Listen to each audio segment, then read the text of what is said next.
Rio, Undersecretary of the Army, Mr. Eric Raven, Undersecretary of the Navy, and Ms. Kristen Jones, performing the duties of the Undersecretary of the Air Force. Thank you for your leadership and for joining us today. The United States military faces the most challenging recruiting environment in the 50-year history of the all-volunteer force. As America continues to recover from 2 decades of war and a global pandemic, the military service are having significant difficulties filling their ranks. Last year, the force fell tens of thousands of recruits short of its goals, and the same appears likely this year. There are several factors contributing to the situation. To begin, America has seen record low unemployment for several years. Even in the best of times, a strong economy and low national unemployment have always made military recruiting difficult. Further, the number of young Americans qualified or interested in military service is declining. Only 23% of Americans aged 17 to 24 are eligible to serve, as, among other things, national obesity rates continue to rise and standardized mental aptitude test scores of individuals continue to fall. To compound this issue, less than 10% of the population have a propensity to serve, the lowest point in decades. Additionally, unlike the days of the draft when virtually every American knew about the military, today most young Americans do not know anyone personally who has served in the military, and they are unaware of many of the benefits of military service. The military services are starting to look like a family business where children of service members and veterans enlist at far higher rates than their peers who do not come from a military background.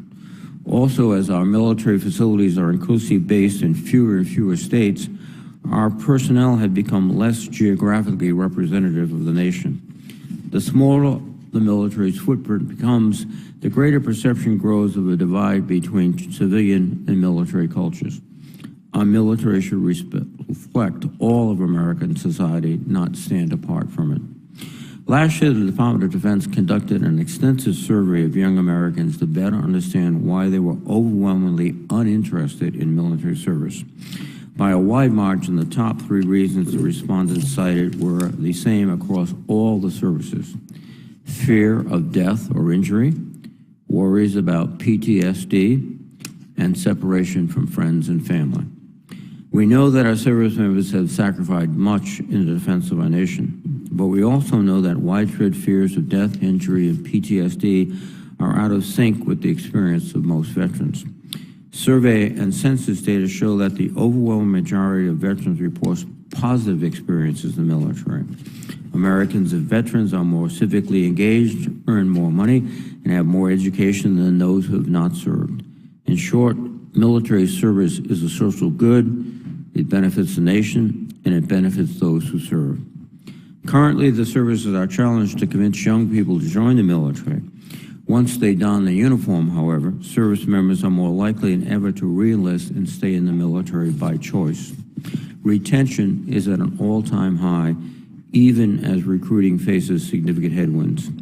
The many benefits of military service are the results of a decades-long campaign to attract and retain the best talent our country has to offer. The military services offer education and training in emerging fields like cyber and artificial intelligence, unparalleled family support programs, comprehensive health and wellness benefits, pathways to higher education both in and out of uniform, and the best leadership training and experience in the world. And I want to briefly return to the issue of young Americans' propensity to serve. As mentioned, the vast majority of the population chooses not to serve due to concerns about perceived physical and mental risks and separation from loved ones. But in an effort to understand more about the current recruiting environment, the Army has been conducting frequent pulse surveys to gather more opinions for potential recruits. In its most recent study, one issue that did not deter recruits from enlisting in significant numbers was the idea of the military being woke. I mention this term only because it was used in the survey, but I've yet to hear it defined as an actual policy or articulated position. Only a small fraction, 5% of respondents, said that they felt the military places too much emphasis on wokeness. And let me be clear, diversity and inclusion strengthen our military. By every measure, America's military is more lethal and ready than it has ever been. It is also more diverse and inclusive than ever before. And this is not a coincidence. Our military looks more and more like the nation it represents, whether in race, gender, creed, sexuality, or any other measure. This is the right direction, as America's strength is its diversity. But greater diversity requires greater understanding within the ranks, and understanding requires learning and regular training. The fundamental bond that assures unit cohesion is the commitment by every member to protect his or her fellow service members, whoever they may be. This is a state of mind and heart that must be nurtured by training and example. Our military asset, our greatest military asset, is its people. We cannot succeed if we do not have adequate numbers of men and women of sufficiently high character contributing to our national defense. During today's hearing, I would like to know our witnesses' ideas for increasing the number of young Americans eligible for and interested in service. And as a side, I think we all know around here, as we talk to every business in our community, their major complaint is they can't find good workers, which is the complaint the Department of Defense has right now.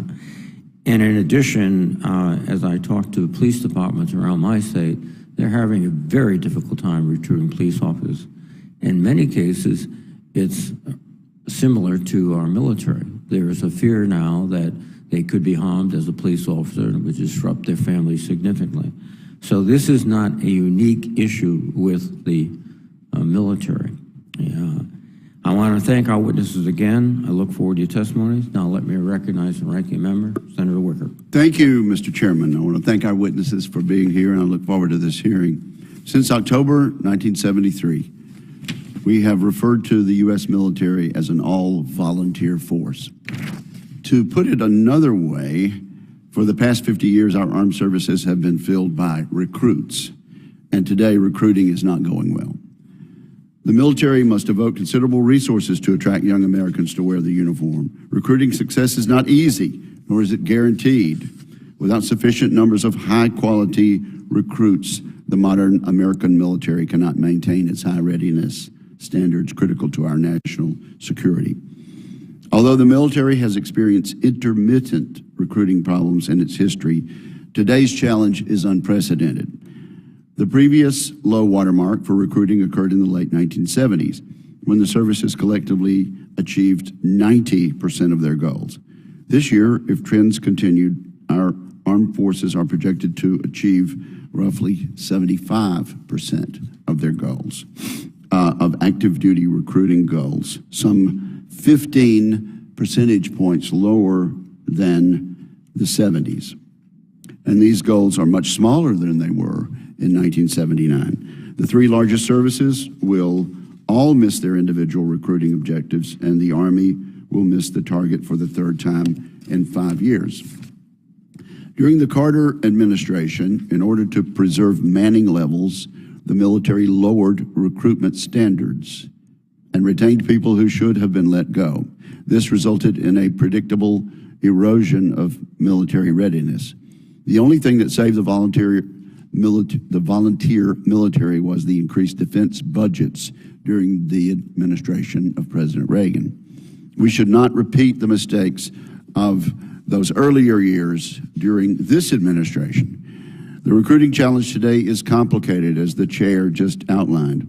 A small and shrinking minority of young Americans are both qualified and interested in military service.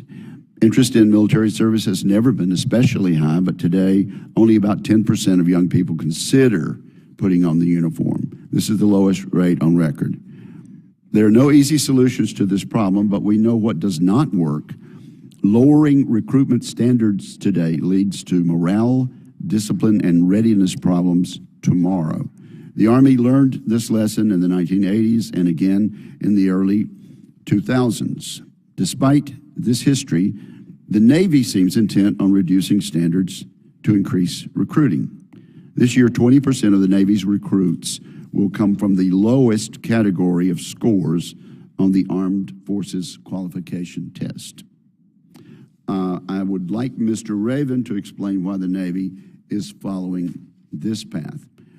The Department of Defense must put at least as much effort into solving the recruiting crisis as it has into other initiatives like extremism, diversity, equity and inclusion, and abortion.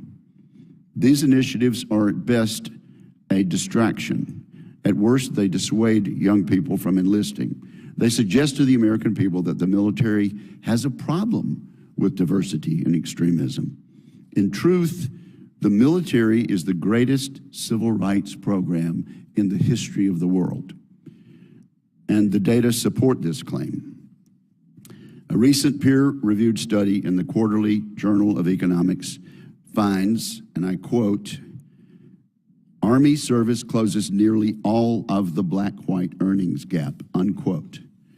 The distinguished chair of this committee just said, and I agree with him, that our military is more diverse than ever before. A recent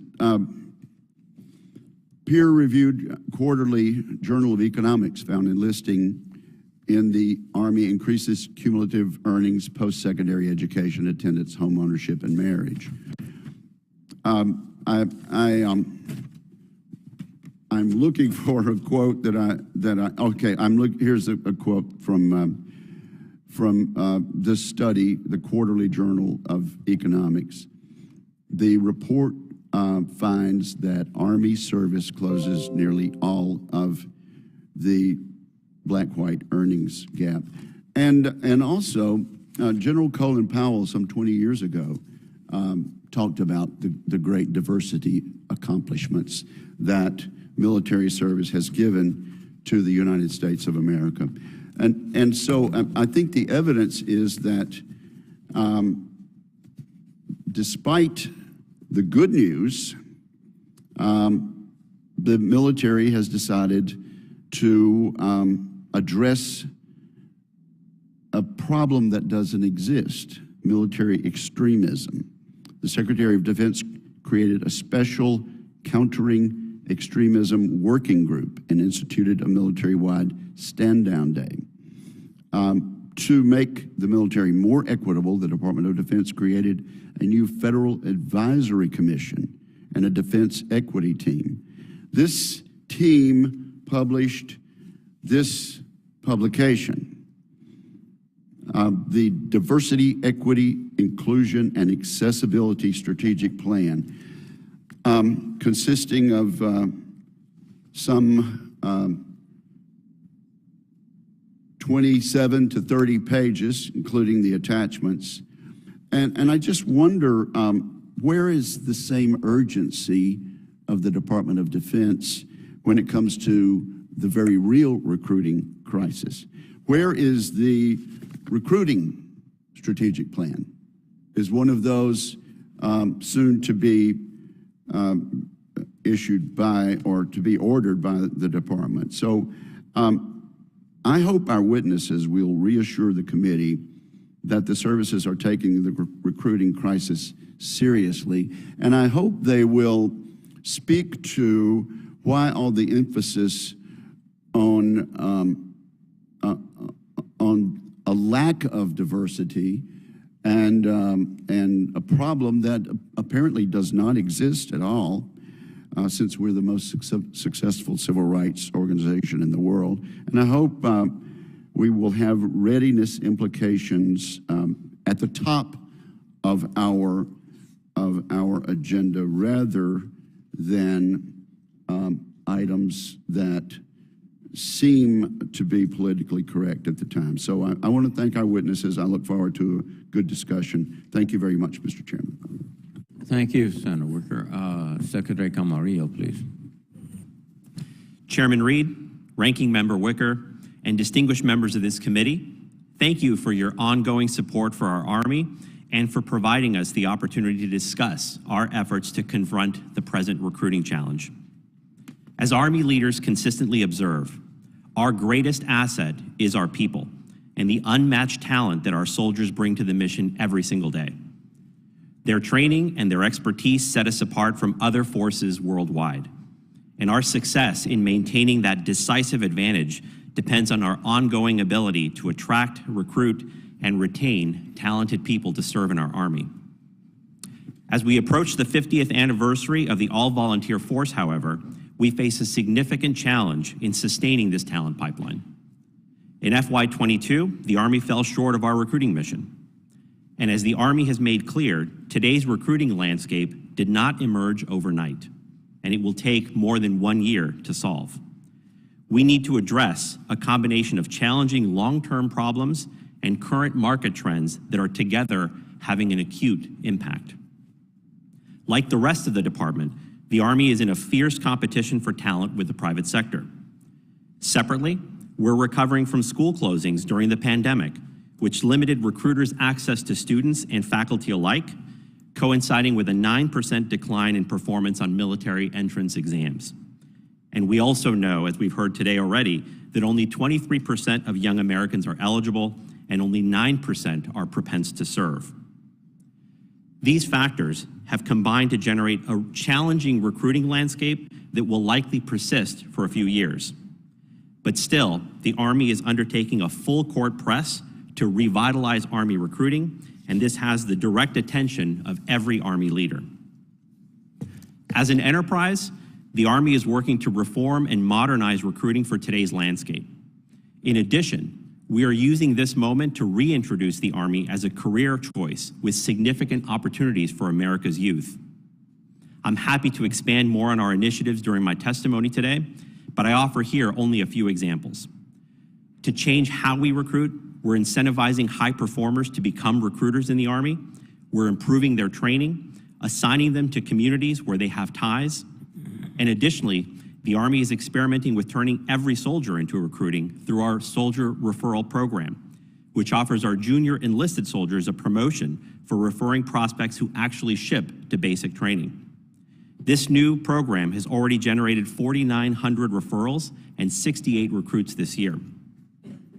The Army is also improving how it engages with potential recruits.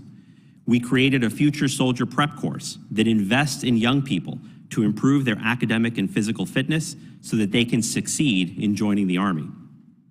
In the program's first year, we've had 3,300 graduates and a remarkable 98% success rate.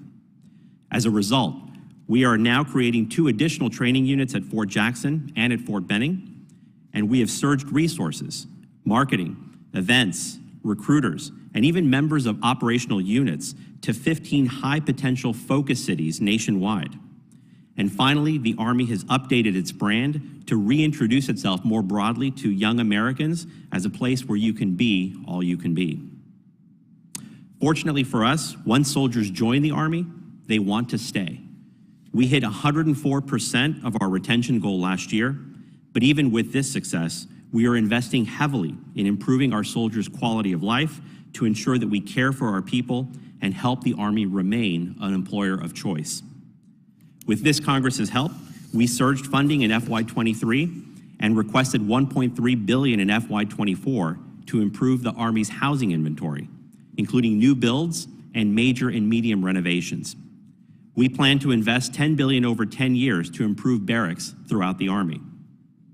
We've prioritized our efforts to confront the recruiting challenge, and we're doing everything we can to improve our enterprise and reintroduce the Army, and more importantly, the notion of military service to the American public. This is a national security issue, and we can't do it alone. We need your help. Each of you has a unique voice and opportunity to promote the benefits of service, to connect with soldiers and their families, to encourage veterans, influencers, and educators to invest in the next generation. And I want to thank you, and I look forward to answering your questions. Thank you very much, Mr. Secretary. Secretary Raven, please. Good morning, Chairman Reed, Ranking Member Wicker, and distinguished members of the committee. I appreciate the opportunity to appear before you today to discuss the current and future state of recruiting and retention within the Department of the Navy. The Department of the Navy's most important asset is our people. Our high-quality force provides us with a warfighting advantage in relation to our strategic competitors. It is essential that we maintain this high-quality, motivated workforce to meet the needs of our nation. While the Navy did not meet 100% of its active duty officer targets for 2022, our retention exceeded all goals, enabling the department to achieve our end strength requirements. The Marine Corps met its goals, but risk continues within the delayed entry program, which remains a challenge in 2023. As the chairman has already asked, why are we seeing this challenging recruiting environment? The bottom line is that the Navy and Marine Corps are in a competition for talent like many other sectors of the American economy. Like businesses, we continually adjust our recruiting strategies to attain success. This means looking at what we can offer Americans to prove that our nation values their service. The Navy and Marine Corps face some recruiting challenges that other employers do not. While schools are open for students nationwide, military recruiters report challenges in getting enough access to tell our national service story. We also have a variety of standards that private employers typically do not demand, yet fewer Americans are meeting them. Finally, the inherent value of helping our country be stronger and more secure does not resonate the same way as compared to the past. That is why Secretary Del Toro's enduring priority of building a culture of warfighting excellence has the department laser focused on every aspect of recruiting and retention. Last summer, Secretary Del Toro established a task force to identify and address short and long-term issues facing recruiting. I lead that task force. All aspects of recruiting are on the agenda, from learning best practices to thinking outside the box. I'd like to share a few examples of how the Navy and Marine Corps are improving our approaches in this competition for talent. We are expanding our community and school outreach to maintain or reestablish strong relationships with high school partners. We are partnering with the Department of Education to promote the value of military service, while at the same time supporting their efforts to recruit and retain talented educators and administrators. We are employing new, creative, and more personal approaches to our marketing campaigns to directly appeal to multiple audiences and better convey the tangible and intangible benefits of military service. We are also seeking innovative ways to expand the pool of eligible applicants, such as our Future Sailor Preparatory course, which will provide physical fitness training for high potential candidates. Once accepted, we will work very closely with recruits to ensure their physical and mental readiness before they report to boot camp. This physical preparatory course will be followed by an academic preparatory course, with establishment expected this summer. For retention, both services have talent management initiatives to invest in, grow, and retain our talented sailors and Marines. These initiatives, this is our playbook, My Navy HR Transformation and the Marine Corps' Talent Management 2030, span the full military life cycle, from recruiting individuals with the right talents, matching those talents to organizational needs, to incentivize high-performing individuals to remain in service. Success in retention means taking care of our sailors, our Marines, and their families. We're investing in quality of life areas such as economic security and housing, permanent change of station challenges, childcare, spouse employment, healthcare, and destructive behavior prevention to provide our service members and their families a positive and supportive environment to work and to live. With every challenge, there is an opportunity to learn, adapt, and succeed. We will succeed. On behalf of Secretary Del Toro and the senior civilian and military leadership of the Department of the Navy, I want to thank this committee for its help to recruit and retain a ready and lethal force. The department is committed to working with this committee and all members of Congress to maintain that force. Thank you, and I look forward to your questions. Thank you, Mr. Secretary. Secretary Jones, please. Good morning, Chairman Reed, Ranking Member Wicker, distinguished members of the committee. Thank you for the opportunity to appear before you today. It is my pleasure to provide testimony on efforts to recruit and retain the best of our fellow Americans for service in the Department of the Air Force as military and civilian airmen and guardians. This is my third week performing the duties of the Undersecretary of the Air Force, while also fulfilling my Senate-confirmed role as Assistant Secretary of the Air Force for Financial Management and Comptroller. The Comptroller position is a privileged nomination, and therefore I didn't have a confirmation hearing before this committee, so I wanted to briefly introduce myself. I commissioned from West Point as a U.S. Army officer and met my husband while we were both serving in Germany. I later supported him as a military spouse while trying to progress in my own career. My brothers also served in the military, and I have a son who will be commissioning this year. I've been on the other side of our policies, and I am committed to inspiring and enabling the next generation to serve. Our people stand ready to prevail against the pacing challenge and execute our commitments in the National Defense Strategy. As we commemorate 50 years of the all-volunteer force, our air and space forces are trained and ready to perform their missions throughout the world. Military service offers an incredible value proposition: opportunity, community, and purpose. Our people embody the transformative nature of service, but we need decisive action today to meet our recruiting goals. As we compete with the lowest unemployment rate in a generation, the Air Force will likely fall short of enlisted active duty recruiting goals by over 10%. The Reserve and Guard are projected to miss their goals by even higher margins. Fortunately, the Space Force is projected to meet its recruiting goal this year. Retention is faring far better than recruitment. About 90% of our force chooses to stay at key career decision points. In response to the recruiting shortfalls, the DAF is launching marketing initiatives to better reach the public. We appreciate Congress appropriating an additional $150 million for our marketing programs, which will enable us to reach a wider audience through targeted content across a fragmented media market. Recent digital initiatives have already resulted in more than 90% of new user traffic to our recruiting websites. The Space Force also plans an aggressive brand awareness campaign. In-person recruiters have dramatically increased their presence in schools and at public events. We've also established a centralized venue to virtually engage with recruits while relieving our recruiters of many administrative burdens. Further, we are expediting almost 30 lines of effort to expand opportunities to serve. We are evolving our standards, not lowering them, to remove barriers to service. For example, the DAF is modernizing policies on tattoos and body composition at accession. Recent congressional appropriations to increase pay and allowances also make our salaries more competitive, in addition to incentives such as our initial enlistment bonus and the enlisted college loan repayment program. We also recognize the entire family serves. The value we place on our people is shown in initiatives such as economic well-being, childcare, healthcare, and spousal employment. We are optimistic that enacted legislation will further reduce expenses and obstacles to spousal employment. The hearing today provides the perfect platform to highlight the extraordinary opportunity for Americans to serve their country. Members of Congress are uniquely positioned to support recruiting efforts by nominating talented future cadets to the U.S. Air Force Academy. We appreciate you visiting our installations to meet with service members. Please continue amplifying their stories and achievements as we work together to recruit the best and brightest to serve.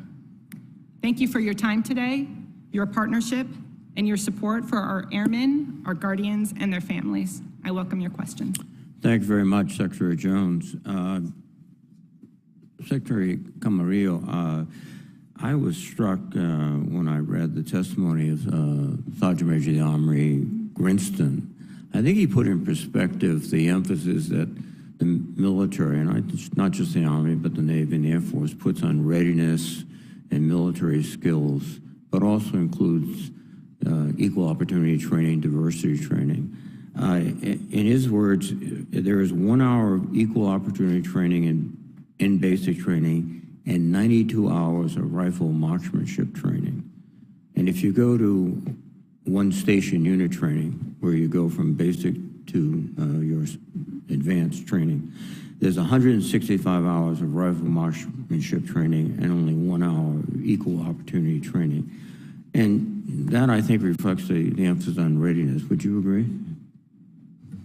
Mr. Chairman, I do agree. I think it reflects the reality for our soldiers, their leaders, all the way up to the Secretary of the Army. We wake up every day and our top priority is readiness of our soldiers, their ability to perform the mission, and our focus on what we're doing to defend this country. I would note that we've got 50,000 soldiers right now that are stationed in Europe to provide reassurance to our NATO partners and allies. We're continuing to support the Ukrainians through our drawdown assistance. These are the types of issues that we're focused on in making sure that we have a ready force. And in fact, with the Ukraine crisis, you were able to mobilize and deploy a armored infantry brigade in 6 days from basically no notice to get them at the front lines in Europe, ready to go. Is that right? That's correct, Mr. Chairman. There's no shortage of wonder of what our soldiers have been able to do in the last year, as they do every year. Thank you. Secretary Raven, your comments about readiness. Thank you, Mr. Chairman. During the same hearing, we heard from Sergeant Major Black, whose first words to that committee is that the Marine Corps is ready to fight tonight. That standard is being held through the Navy and Marine Corps. We have thousands of sailors who are forward deployed in key areas of the world, especially the Asia Pacific, to provide deterrence, perform important missions, and better secure our country. And they are on the job 24/7. Senator Jones, your comments. Thank you, Senator. Our focus on readiness is both in the short term and the long term as we focus on efforts like flying hours and weapon system sustainment for our people today so that they're ready to go, while also focused on the future for our research and development efforts so that we have the right equipment for the future fight. This is a generation, I have some clinical experience, my daughter's 16, that is focused on social media, and I'm being mild. Focus is it's even more intense. So how are we integrating social media into our recruiting? I'll start with Secretary Jones and ask everyone.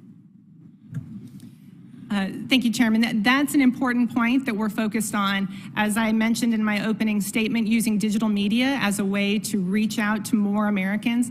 We're also looking at how to better utilize YouTube influencers. They're out there, they're talking about the Air Force, they're giving many impressions. As one example, we had some outreach for our Space Force in particular that involved 200,000 high school students, but 20 million influences through social media. And so we're looking at ways to leverage that to help to underscore the value of military service for high-tech jobs and education. Do you find access to social media expensive versus other means of communication? Social media is actually far cheaper than, as an example, a Super Bowl commercial or things like that. And so we're able to use more cost-effective ways to reach our youth through social media. Thank you. Secretary Raven, your comments. Thank you, Mr. Chairman. If you go back just a few years, both the Navy and Marine Corps are overwhelmingly focused on television. We found that's not the most productive way to reach the generation of Americans that you're referring to. Right now, something like more than 98% of our advertising is on social media. And I've frequently been asked the question of, I pull up Facebook, why don't I see the ads? Is because on social media, we can more precisely target those in those age groups and demographics who are more likely to get an impression of what the Navy and Marine Corps can offer them and respond to that. If that message is going out to everybody, we're not using our appropriated dollars to best effect, and so we're focusing strategies on maximum impact. And the expense is something that is better than other medium?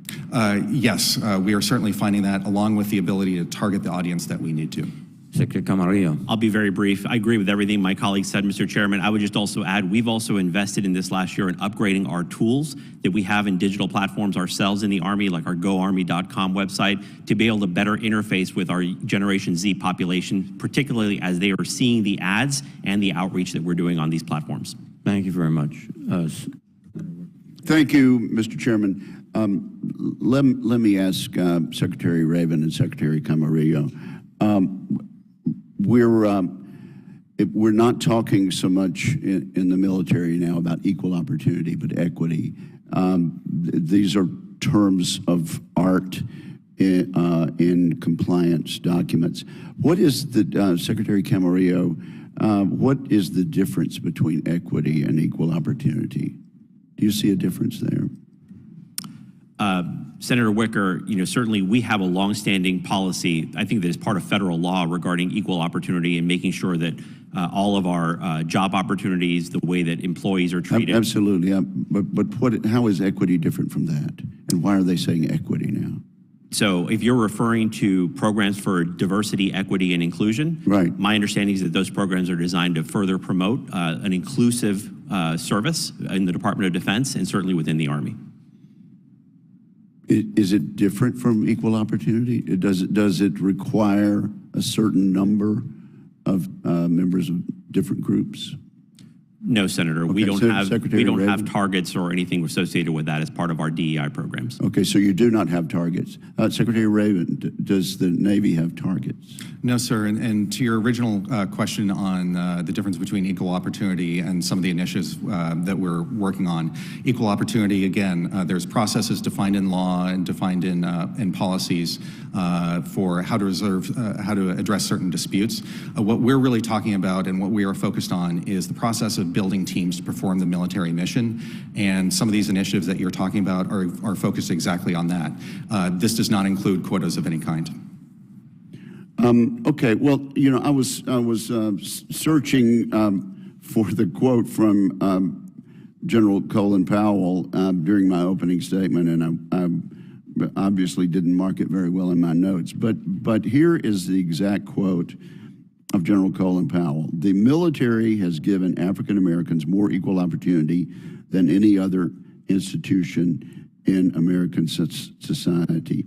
Unquote. In other words, military service improves the lives of almost everyone who puts on a uniform, most especially those that come from disadvantaged backgrounds.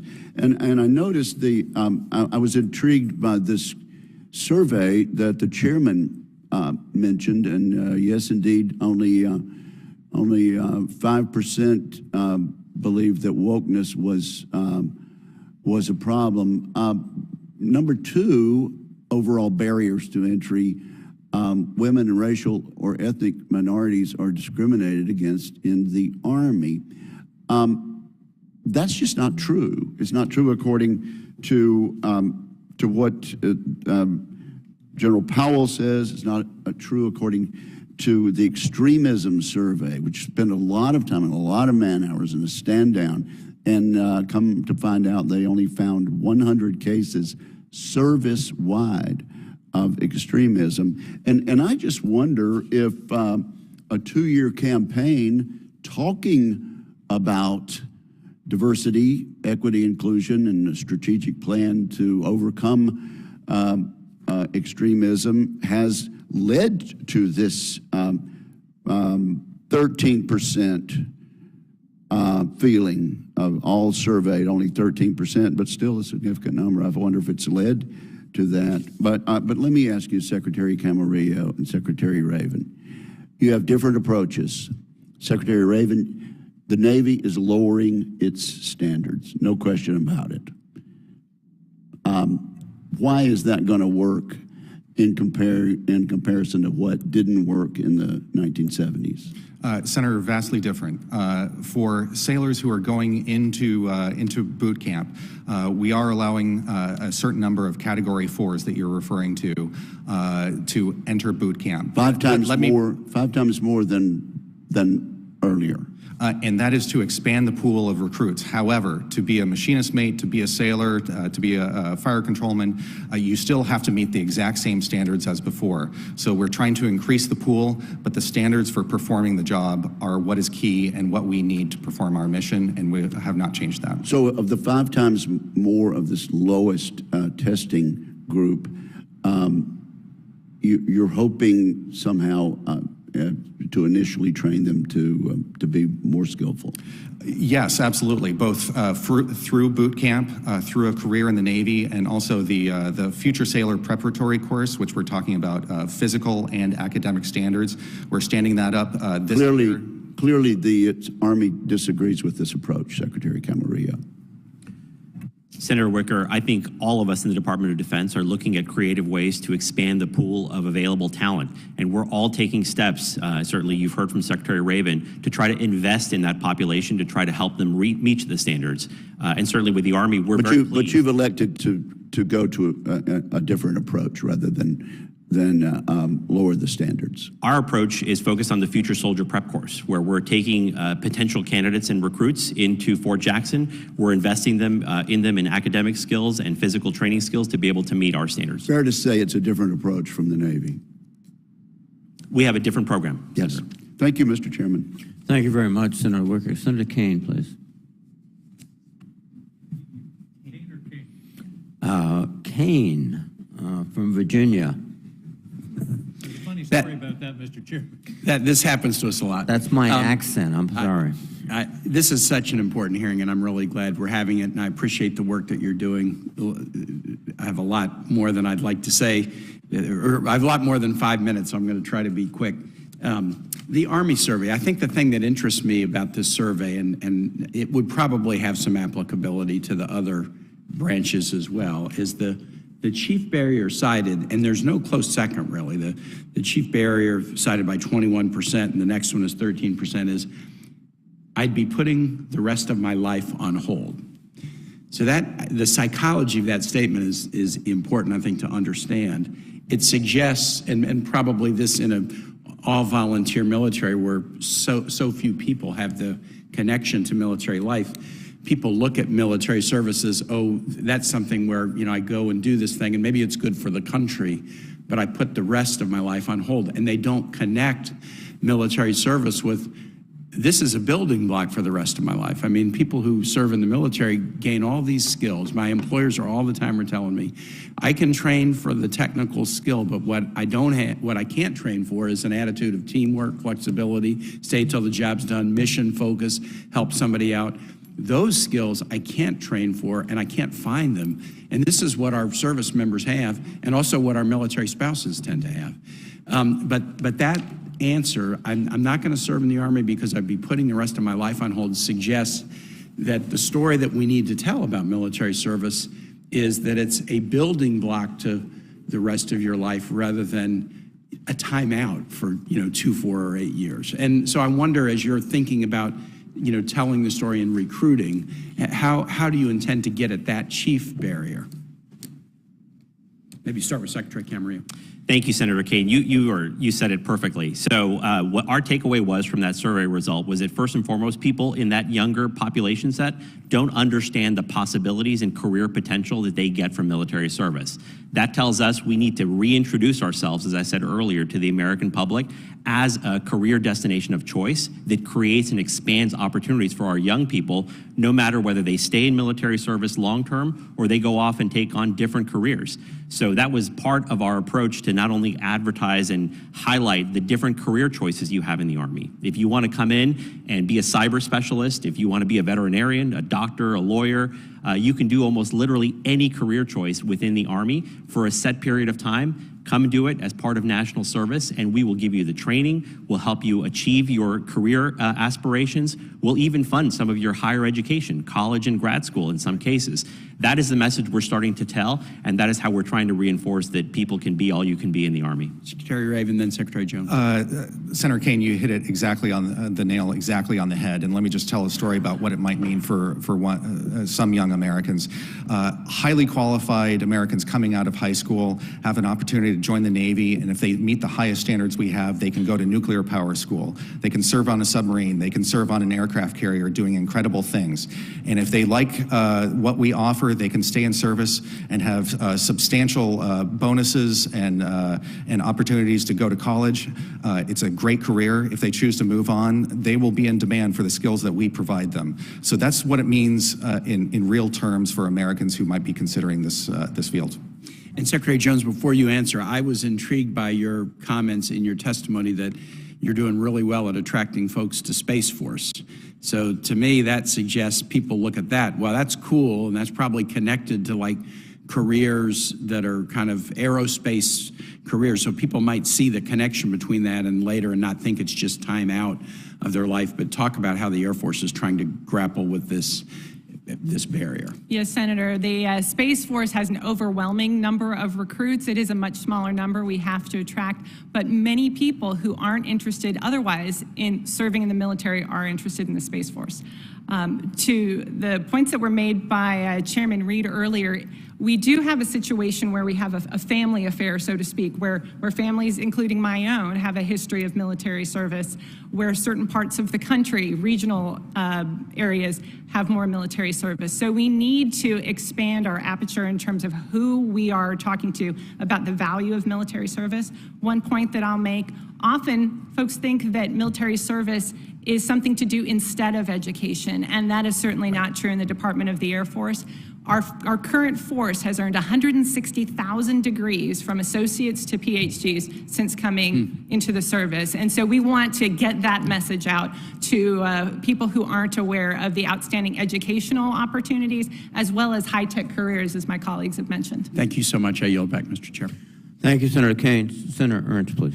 Yes, thank you, Mr. Chair, and thank you to our witnesses today. It's good to have you. This is such an incredibly important topic. I want to associate what you talked about just now, Secretary Jones, about the family affair, just as Chairman Reed had. Certainly, my father was an NCO in the Iowa Army National Guard. I went on to serve in the Iowa Army National Guard. My daughter is now serving active duty in the Army. It is very much a family affair.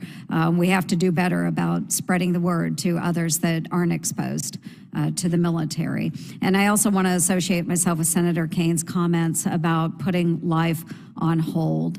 I found that truly serving in the military, as a number of my family members, it was our life. And even though mine was part-time, it was still such a significant part of my life.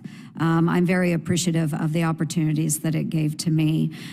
So again, thank you all very much for being here today. And we do have to be united as a committee on finding solutions for recruitment and retention.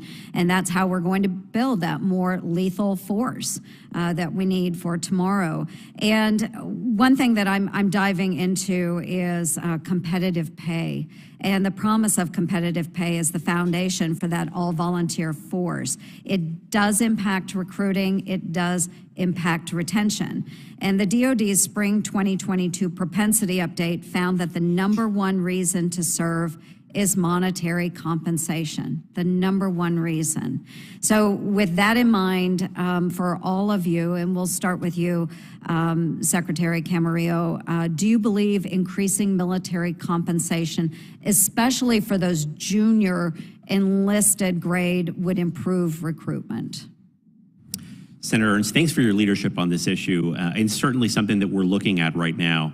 I think we have to examine the issue in the context of the recent 5.2% pay increase that just went into effect this year with Congress's support, in addition to all of the recruiting incentives and retention bonuses that we provide. We're doing our best right now in the Army to calibrate those based on critical career fields, in addition to what we see as kind of the trends of what we're going to require down the road as we continue to transform the Army.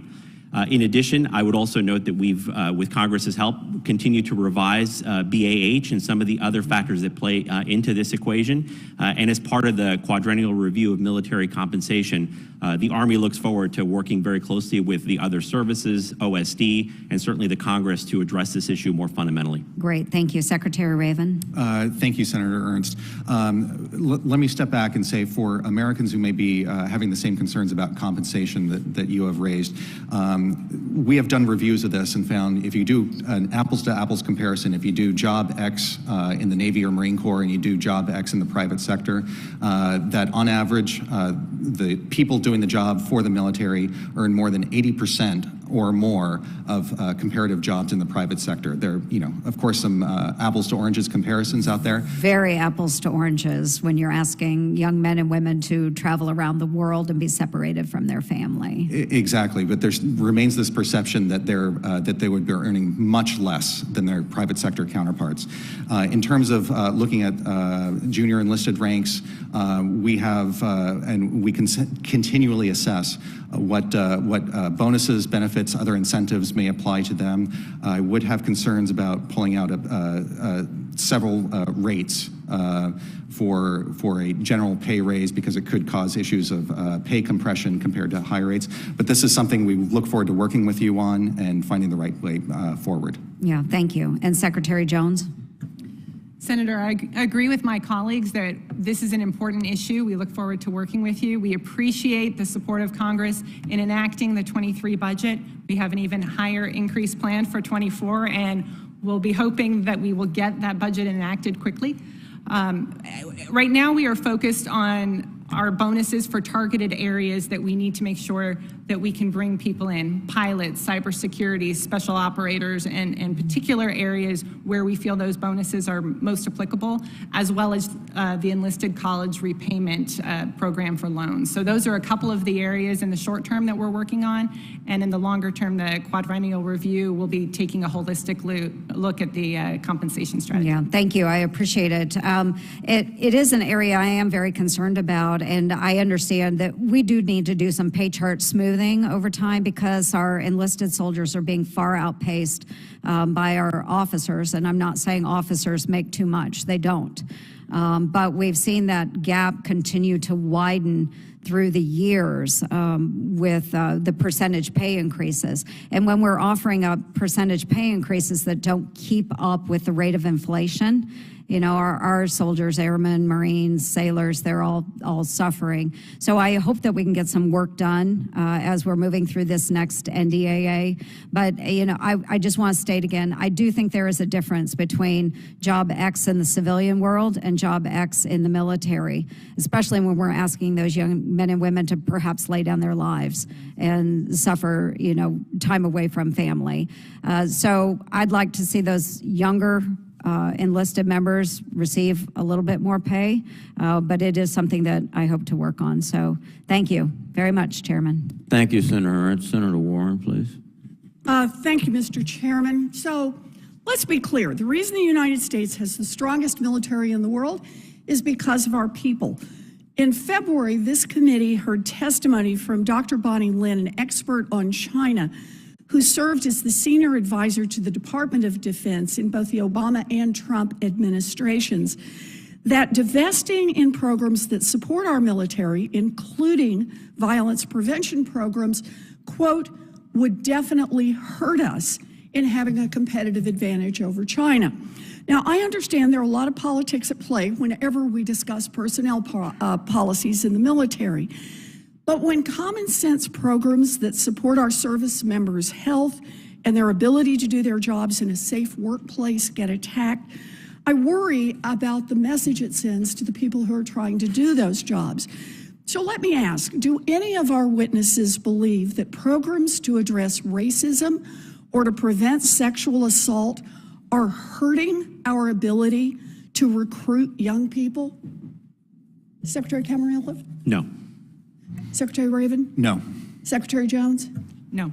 Good. Thank you. You know, it is when these programs fail that young people question whether joining the military is a safe career path for them, not whether or not these programs exist in the first place. Similarly, the vaccine mandate made our forces stronger and healthier. Our military leaders, in conjunction with the best medical advice available, work to keep our troops safe and ready to be deployed at a moment's notice in any crisis around the world, regardless of local health conditions. I think it's a real mistake to politicize one kind of vaccine and to undercut medical experts who are responsible for readiness. Undersecretary Camarillo, by the end of 2021, how many active duty soldiers had received the COVID vaccine? Senator Warren, we achieved a 94% overall success rate. I have to come back to you with the number. That's all right. I'll take percent. That's just fine. But a 94% success rate. Secretary Raven, how about the Navy and the Marine Corps? We are currently standing at about 97%. 97%. And Secretary Jones, how about the Air Force and the Space Force? Senator, for our active duty members, it's 99%. For our reserve, 95.9%, and 94.3% of the Air Guard. Wow. All right. In other words, I think it's fair to say the vast majority of our service members have now been vaccinated. Now, I know a small number of service members refused the vaccine and they left the military. But my understanding is now that the vaccine is no longer mandated, only a very small handful of these individuals have even sought to re-enlist. So it's hard to see that the vaccine mandate was ever related to recruiting or retention challenges. Finally, I want to get one more point in here. There's been a lot of criticism from my Republican colleagues of the administration's actions post-Dobbs to ensure that women who serve in uniform and their family members can get health care when they need it. We don't have anyone here to represent DOD, but my understanding is those policies were heavily informed by groups of service members exactly as they should be. I understand that the issue of abortion is polarizing. I'm not going to try to convince my Republican colleagues on this committee to support DOD's actions, but I do commend you for developing policies that will support people who work for you and listening to what they need. So thank you very much for your work on behalf of our service members. It makes a difference. Thank you. Thank you, Mr. Chair. Thank you, Senator Warren. Senator Cotton, please. Mr. Camarillo, there's been some conversation this morning about the Army's 2022 survey. You had received a letter from Representative Waltz and Representative Banks in late February about releasing the data of that survey. I have a PowerPoint slide in front of me. Is that the data that Mr. Banks and Mr. Waltz were seeking? Senator Cotton, my understanding is that the committees were previously provided a summary of the research, and this slide deck that you're referring to was what we released publicly. Have you provided the underlying data to the Armed Services Committee either here in the House? We have not, Senator Cotton. My understanding is that that's subject to additional approvals because it involves privacy considerations regarding the people that were interviewed. Have you responded to Representative Banks and Representative Waltz's letter? I do not know what the status is of the response, but I can certainly take that for the record and get you an answer. Could you please? Yes, sir. Okay. How many, or what percentage of young Americans are eligible to serve in the Army? I'm going to ask the other two as well, so you can start looking at your notes. Thank you so much. I appreciate it. So we know that the eligibility has declined over 10 years, went from 29% in 2013 to 23% in 2023. Mr. Raven? I'm tracking similar numbers, sir. Ms. Jones? Senator, we're also looking at 23%. I don't think that's a good trend, and I don't think it's a necessary trend either. Sometimes we have witnesses come in front of the committee, oftentimes uniformed witnesses, who cite that data almost as if it's a point of pride about how few young Americans are even eligible to serve because of academic standards or health standards or criminal records or character. I think we have to fish in a much bigger pool if we're going to address the recruiting crisis we face. And I just think it's incumbent upon the services to find ways to expand the eligibility of young Americans to be recruits. I and almost everyone else in this committee could tell you a story about what we had to do to help some outstanding young man or woman overcome some supposedly disqualifying injury or condition. You know, maybe a 14-year-old kid got prescribed, you know, a mind-altering drug for depression when his parents are going through a divorce, and 5 years later, he's had no indication whatsoever. Or kid gets a knee injury, has the knee reconstructed, and continues to play football at a high level in college, yet the Army thinks he's not physically fit to be a soldier. Someone who can't pass a colorblind test, even though they can identify a red, yellow, and green thumbtack, and they promise they're not going to fly an aircraft, they just want to be a straight-leg infantry. Like, we should find ways to help young men and women be eligible for our services, not try to find ways to keep them out. Do you agree? I do, Senator. Yes, sir, and if I may, that is exactly why we've opened up a dialogue with the Department of Education to make sure that we are promoting those standards that feed into military service. Yes, Senator. I mentioned that we have about 30 lines of effort looking to expand that aperture for areas that don't negatively impact readiness, but allow us to reach a broader population. The tattoos being one example, that was the third highest cause of disqualifications. So we made a minor change to our policy, and we're expecting over 2,500 additional recruits would be eligible. But I think that, I mean, obviously you can't have people with like gang tattoos or tattoos on their faces, but obviously, if they got a tattoo of a dragon on their back, what does it matter? I know lots of people who did. Or criminal records. If you can't have serious felons, you can't have violent felons, you can't have people prone to that kind of thing. But they're a juvenile delinquent who came from a broken home, who've turned themselves around, have a chance to serve. I think we got to make space for them. Mr. Camarillo, you wanted to respond to that? Senator, we have a robust waiver process that takes a number of these considerations into account, in addition to a whole person standard that we ultimately, assess every candidate for. Takes too. If it's a waiver process, it just takes too long. Again, I think we could all give you stories of having to help a young American in our states get through that waiver process, as opposed to something that's a little more common sense. I agree, Senator, and that's why we're looking at policy, not a waiver. Understood, Senator. I think we're looking at that process to see how we can streamline it to exactly do what you said, is make sure that we're. I had a drill sergeant who was definitely in the go to war, go to jail bucket, and that was in the 2000s. And he went to war and he turned out to be a pretty good soldier, as opposed to wasting away in a jail for minor drug charges. All those 15-year-olds and 16-year-olds who lied about their age to enlist in World War II, do you think they did the right thing or the wrong thing? Mr. Raven, you're nodding head, so you want to put it on the record? That is my grandfather's story, sir. He may have misrepresented some things to join the Navy and join the Seabees in World War II. I think those stories are well put still today, because, we love all our recruits who want to raise their hand and take the oath and serve our country in uniform. But the ones who will go the extra mile, who go through the arduous waiver process, who will plead with the doctor at the med board to pass them through the colorblindness test, even though they are kind of colorblind. I think those are the ones that we really want to encourage, and we want to go out and make it easier for those kinds of kids who are super motivated to join, no matter what kind of obstacles the bureaucracy has put up in front of them, to get in without having to resort to going through months of a waiver process, or to call their congressman, or to call their senator. We got to fish from a bigger pool. Thank you. Thank you, Senator Cotton. Senator King, please. Thank you, Mr. Chairman. In my family, Senator Cotton, the legend is that my father-in-law memorized the eye chart so he could enlist 2 weeks after Pearl Harbor, served honorably in Asia during World War II. And I want to follow up on exactly the question Senator Cotton is talking about. Cannabis is now legal in 21 states. 47% of Americans are in states where it's legal. And again, like Senator Cotton, I'm not advocating lowering standards to the point where it endangers safety or the effectiveness of the Army, but a lot of teenagers are suffering in part from depression coming out of the pandemic.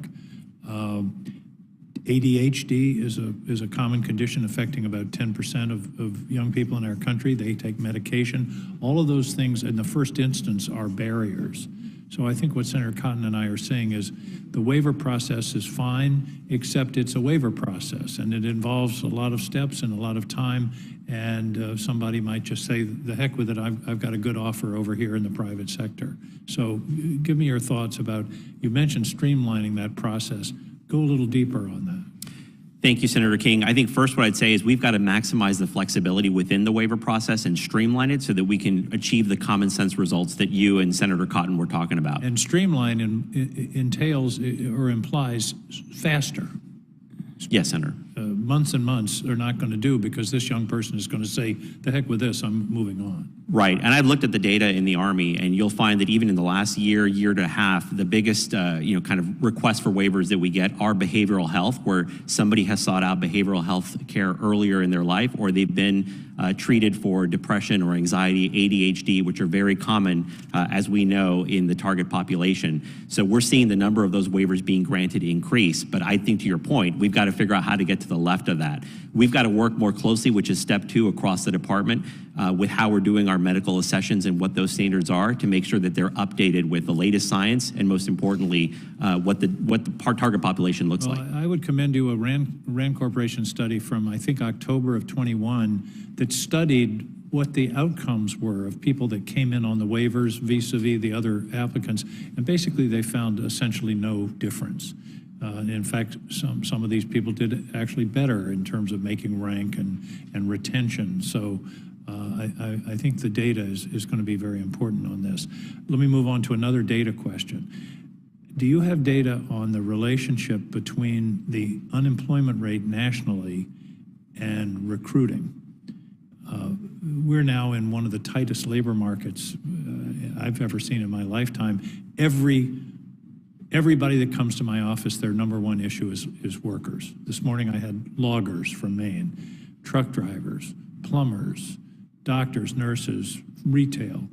So I'm interested. Intuitively, it seems to me that your job is going to be tougher when the labor market is so tight and there's so many other opportunities. Is there any data on that? Secretary Raven, do you know? Yes, we have that data, and it shows a clear correlation between the labor market and new accessions. Unemployment goes down, recruiting goes down.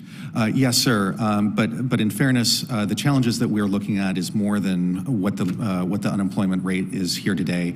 We have a real challenge in explaining the value of military service to younger individuals, and we're approaching this as a multi-year initiative to reintroduce Americans to public service, whether that's uniform service, civilian service, working in shipyards. We need to have a national conversation about all of those. And I think you've touched on this point before, but one of the problem, I don't know if it's a problem, but something we have had testimony that 84% of the current members of the professional military are from military bloodlines. And that narrows the focus. And one of the problems is geographically, for example, there are no military examples on the street in the Northeast. In my town of Brunswick, Maine, we had a naval air station for 40 or 50 years. Kids got to know people from the military. They got to know them as their coaches. They saw them in town. That's gone now. And I think part of what you have to do is reestablish intense recruitment in areas that don't have a military presence, because that's a fertile pool, but they just have lost contact. That's one of the downsides of the professional military. 1% of Americans are involved directly in the military today. Talk to me about geography. We don't want the military to be a geographic organization. Sir, I'd say the Navy and Marine Corps have several efforts. One is to reconnect service members with their high schools. That as they go back home to visit their parents, talk to some kids about what military service means to them. On the Navy side, we have not only Fleet Weeks, but Navy Weeks throughout the country. We recently had one in Tucson, Arizona, where again, folks come out from California, tell the story of what it means to be in the Navy. Navy in Tucson is a concept. Yes, sir. We are working on that, and we're working on making sure that we have recruiters in all those areas of the country that are not represented by military installations. Thank you. I'm out of time, but I assume you all are making similar efforts to geographically disperse your effort. Yes, Senator. Thank you, Mr. Chairman. Thank you, Senator King. Senator Hirono, please. Thank you, Mr. Chairman. I thank the panelists because we have been talking about the challenges of recruitment and retention for quite a number of years, and I'm glad that the chair is focusing on this particular issue. I'm curious to know, is there a connection between higher enlistment numbers from states that have economic challenges? Any of you? Senator, I'd have to get back to you on that. I'll have to look at that data for you. Senator, I don't have that data either. We would need to do some research to analyze our recruiting trends against those with more challenging economic conditions. But ma'am, I would add that we are tracking very well that certain states tend to show up better in recruiting numbers. Hawaii is one example where the Navy tends to be able to tell its story and do quite well relative to the size of the population. So I think that would also be an interesting aspect to consider. And if there is a relationship or correlation between enlistments and the awareness that perhaps there can be more challenges that can be met if they join up because there is not enough opportunities in their states. That would be a concern, and I hope that if that does reveal itself, that we're going to do something about it, so that we're not getting inordinate numbers of people from certain areas or states. Talking about recruiting women are and will continue to be integral to the United States military, and increasing the number of women in the services will be necessary to meet each one of your recruiting goals. And I applaud efforts like the Air Force's Women in Sports campaign, an example of the type of creative marketing each service will need to employ to meet its recruitment goals moving forward. But just as important are as excellent advertising is supportive policies. In order for individuals to join and choose to remain in our military, they need to trust that the department will support them and their families. This is why I commend the Department of Defense's policies to ensure access to reproductive health care, its expansion of parental leave, and the funding the President's budget puts toward implementing the recommendations of the Independent Review Commission on Sexual Assault in the Military. No service member should have to choose between their service to this country and the health and well-being. So as these kinds of policies have been implemented, have you seen an impact of these policies on recruiting? And we can start with Secretary Camarillo and go down the line. Secretary Hirono, taking care of our people is our top priority in everything we do. No question about that. I think it's too early to tell what the impact will be of some of the more recent policy changes on our recruiting trends, but I can just say that, for example, the parental leave policies that were recently announced by the department, just in feedback from individual soldiers at different units, have been highly positive, both male and female soldiers. Senator, very similar. We haven't seen a impact that we can directly correlate to these policies. What we do have is looking at social media and what service members are posting and talking about. There does seem to be positive reflections on many of those policies that you mentioned. Any particular one, such as parental leave? Parental leave certainly comes to the top of the mind. Yes, ma'am.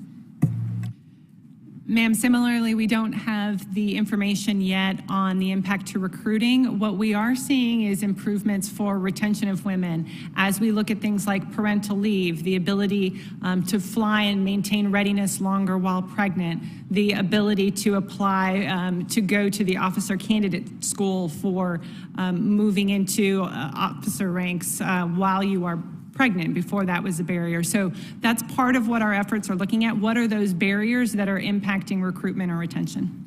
So in line with some of these comments that you've made, I would encourage each of your services to examine the feasibility of covering the cost of cryopreservation for service members as it relates to, as it could be another way, particularly to encourage female recruits and their retention. I would ask each of you to contemplate whether or not that would help. Thank you, Mr. Chairman. Yes, Senator. I have some other questions for the record. So. Well, thank you, Senator Rona. Senator Scott, please. Thank you, Chairman. Thank each of you for being here. Can each of you just tell me what your pitch is? I joined the Navy at 18, and when I joined the Navy, the pitch was that I wanted to defend the freedoms of the country. I wanted to be part of the most aggressive fighting force in the world. My dad joined the Army. I think he lied about his age. He was under 18. He did all the combat jumps at the 82nd Airborne. Only 3,000 people did that. He joined because he wanted to defend the freedom of the country. So, for each of you, why should a kid like me, 18 years old, what's the pitch? Senator Scott, I'll start. I think it's very similar to that. The first thing we want is you to serve your country. Come be a part of something bigger than yourself, be a part of our national security, and be a part of the greatest fighting force in the world. In addition, serving in the Army provides you, whoever you are, limitless possibilities for your career. Can I just stop you for a second? What's your favorite ad that says that? I'm going to be partial and just say our recent Be All You Can Be ads. Senator, thank you for the question. For the Navy and Marine Corps team, it is a team that does incredible things around the globe every day, 24/7. And whether it's serving in the Indo-Pacific aboard a ship, on an airplane, on a submarine, if you're a Marine doing the most incredible things that Marines can do, the opportunities are amazing. And just think about this: an individual can come out of high school, join the Marine, become a certified cyber operator, and do things that they cannot do in the private sector. They can be a world-class hacker with the missions that Navy or Marine Corps cyber forces carry out every day, and that's something you cannot find in the private sector. Senator, similarly, we focus on opportunity and a sense of purpose.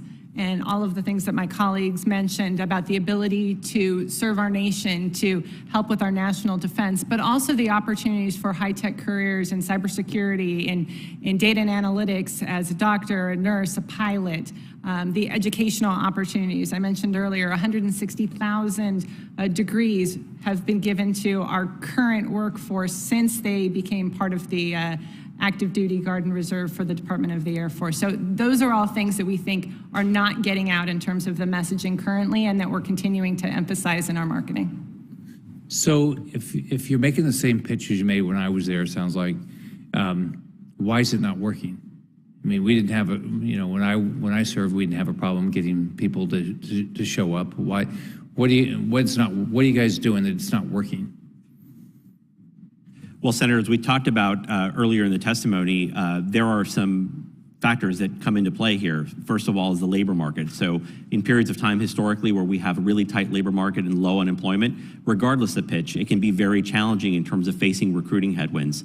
And also some of the changes we made in the Army fairly recently to recalibrate our messaging, to reintroduce the Army as an employer of choice with those career opportunities that we just talked about. That's only been done in the last several weeks, and we look forward to continuing that effort. Senator, the Navy and Marine Corps are in a competition for talent, and I saw a banner the other day that said, join this business, make a good salary, get college paid for, get retirement benefits, get health benefits. 10 years ago, that would have been a Navy or Marine Corps recruiting banner. That's a banner for a big box store where you'd go work retail. So we are in a competition for talent. The world is changing around us. There are Americans who are less propense to serve. We need to get at that with a real campaign of what it means to serve our country, not only for our country, but for the individuals who agree to do that. So we need to attack this on multiple fronts. And Senator, we need to tackle this misperception that joining the military is putting your life on hold. I think one of the ways that we didn't do that particularly well in recent years was because of COVID and the lack of the ability for our recruiters to get into the schools and help them to understand some of the benefits. So that's opening up now. We have a lot better ability to do that. We're using digital marketing to get that message out.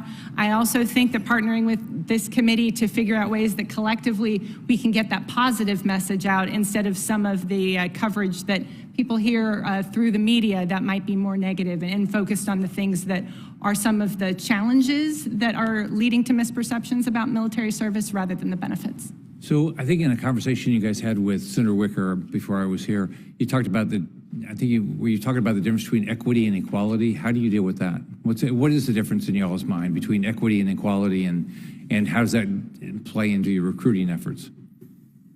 Senator, our approaches we've talked about is to cast the widest possible net for talent anywhere it is. So that includes, for us, geographic diversity, diversity of perspective, different parts of the country that we haven't recruited in before. We need to cast that wide net for talent and make sure that the Army is the place where everybody sees that they have a role. Sir, there is a toolbox of different initiatives, but they're all aimed at a similar thing. That's building teams to achieve the military mission. General Berger, Commandant of the Marine Corps, was recently asked about this, and he views as two of those toolboxes in his toolkit to build the team that the Marine Corps needs. Senator, we want diverse, powerful teams that are engaged and connected, and in some areas we're seeing where we have lower retention, we have lower promotion rates, we have higher non-judicial punishment rates among different areas of our workforce, and we want to understand the root causes for that. Is there something better that we can do to help make sure that everybody feels engaged and is ready to serve? Thank you. Thank you, Senator Scott. Senator Kelly, please. Thank you, Mr. Chairman. Well, thank you to all the witnesses for being here.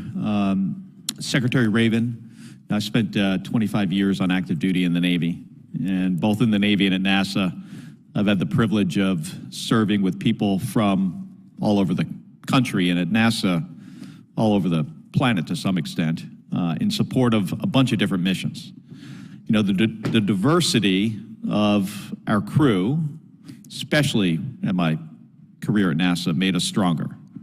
But that's also true for the military as well. You know, each individual's background and perspective made a team more resilient, more ready for whatever challenges we faced, whether it was in the air, at sea, or even in space. So I want to thank the witnesses for the work that they've done to make sure that our service branches represent our country. You know, the young people who choose to serve are the best that our country has to offer, and we need all of them.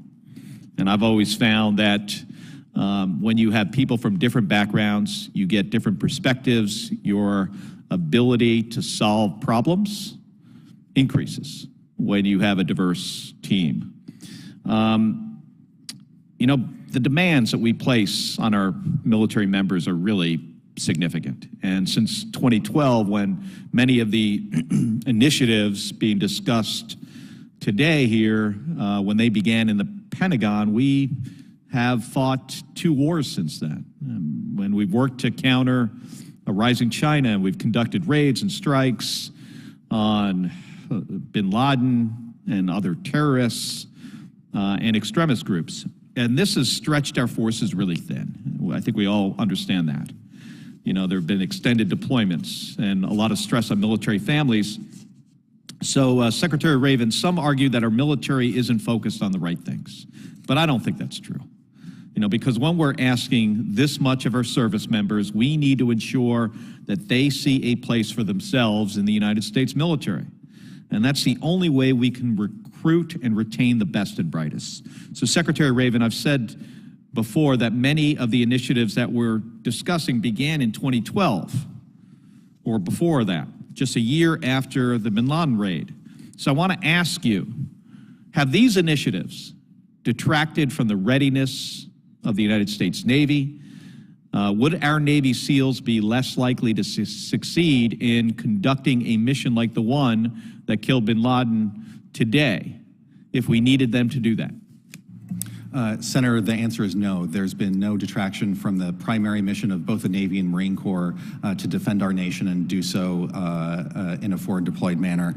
And I would also say that General Berger, Commandant of the Marine Corps, was recently asked a similar question, and he said there was zero evidence, that's a quote, zero evidence that all these initiatives have impacted our readiness. And of the dozens of no-fail operations our service members have conducted over the last decade, do you have any evidence at all that these initiatives have adversely impacted our success anywhere? No. Okay. And are our service members as ready as they have ever been to fight the enemy right now? They are. All right.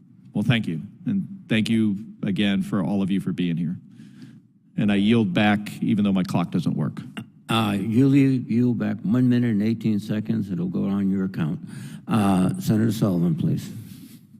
Thank you, Mr. Chairman. I'll try not to steal from Senator Yeah, you don't get the extra 118. Oh, sorry. All right. I just thought maybe you were giving that up for me. Well, I appreciate the panel. It's a really important topic. Let me go into an issue that I think might be impacting recruiting, but I want to hear from you. The national media, unfortunately some in the administration, after January 6th started trotting out this narrative that we have all these extremists in the military, okay? I'm looking at a bunch of Washington Post stories. The Washington Post used to write this about once a week. By the way, it was ridiculous, okay? Those of us who have served in the military know that, of course, you have knuckleheads in every organization, right? But the vast majority, vast majority of the men and women who serve in the military serve with honor and distinction. They're the best and brightest. We had a senator here who once said he thought 10% of the military was, quote, extremists. Idiotic, okay? That's hundreds of thousands of members of the military. Wrong, right? He was clueless when he made that point. In the NDAA last year, I got a provision in there that was supported by Democrats and Republicans saying to the Secretary, hey, no more witch hunts. We're not funding any more, not 1 cent for this so-called witch hunt on extremists in the military. That passed. That's in the NDA. Can't do it anymore. So, but it's out there. And unfortunately, it's in the media. It's some officials in this administration. And don't you think that that impacts recruiting? That for the last year, we've been saying that we have all these quote-unquote extremists in the military. If you're a young mom and your son wants to join the Navy, she's kind of doesn't know a lot about the military. I'm not sure I want my son to join the Navy. It's got a bunch of extremists. Has that hurt us? Has that hurt us? Is that one of the factors hurting us? This self-inflicted, non-factual. By the way, the Secretary, to his credit, did a study, found that less than 100 members of a 2.1 million member force were conducting extremist activity. That's 0.005% less. There's probably more extremists in the Congress than that. So what do you think about that issue as hurting recruiting? Anyone thought about that? Senator Sullivan, I'll start. I'll agree with you that, first and foremost, the vast majority of soldiers in our Army serve honorably. But we don't have an extremist problem in the military, right? The overwhelming majority of our soldiers serve honorably, as I said earlier. Of course. And we do not believe that that's an issue for them. So is this hurting recruiting? So we do not have any evidence that it's impacting our recruiting, but what I will say is we're focused on making sure that we're building cohesive, strong teams in the Army, and to publicize that so that whenever we're talking to educators, parents, grandparents, influencers about their sons and daughters joining the Army, they understand that they are joining a highly performing performing team that builds positive command climates, and that's what we want to continue. Anyone else, have any of you guys seen this? You're highlighting in your testimony some of the recruiting challenges, but this one seems to me a self-inflicted wound. Again, our national media, which is pretty clueless on what goes on in the military, love this narrative post-January 6th. It was wrong. The narrative was wrong, factually wrong. The Secretary proved it. Any of you seeing that as a problem, and how do we counter that? Sir, I would echo my colleague's comments that the overwhelming number of sailors and Marines serve honorably. I think there is a perception on a range of toxic behaviors that I believe are very small but very important to get at, that Americans are concerned that they may join the military and be faced with unacceptable behaviors ranging from sexual harassment to other behaviors. But it's really important for you guys to get the word out that that's not the case. Of course, we don't want any of that in our military, but it's not an epidemic. It's certainly not 10% of the force, correct? I have no evidence to suggest it's near 10%. Let me ask another question. This is access to recruiters. So I've had a long history with certain elite universities, colleges. My alma mater booted ROTC off campus 50 years ago, and it was a struggle to get some of the top universities in America to accept ROTC. Ridiculous. Congress finally acted and said, hey, you're not going to accept ROTC on your campus, you're not going to get federal dollars. I'm hearing a lot of stories, particularly from some, no offense, but woke school administrators, that they're not letting recruiters onto high school campuses to just recruit.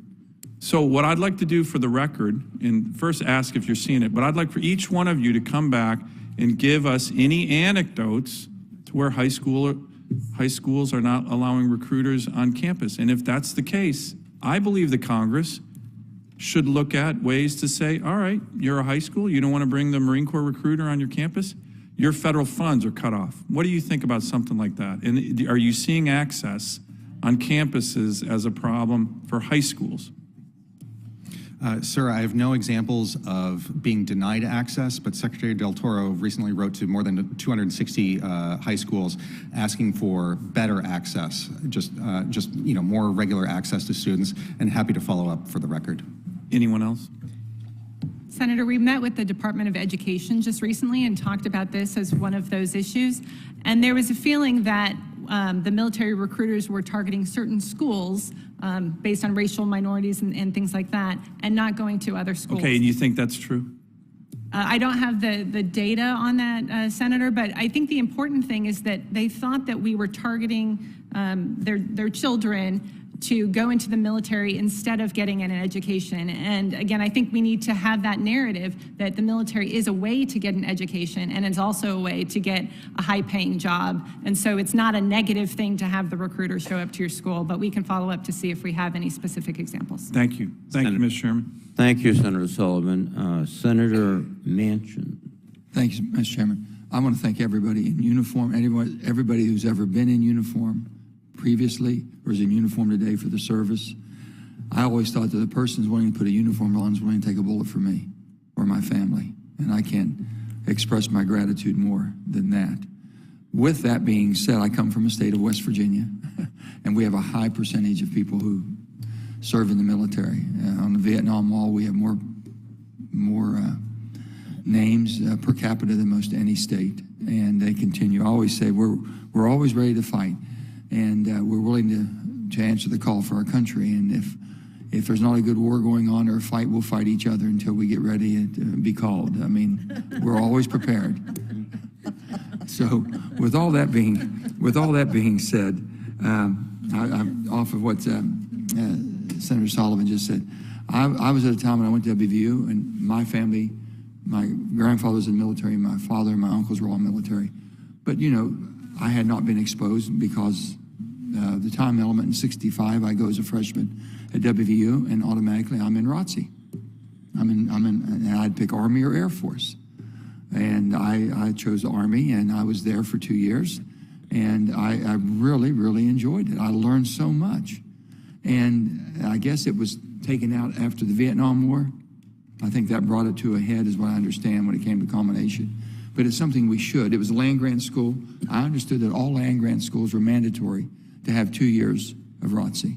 A lot of our officers came through the program. Even today, I see some that came through from the 2 year. They got their scholarship, was paid education, everything. It's unbelievable.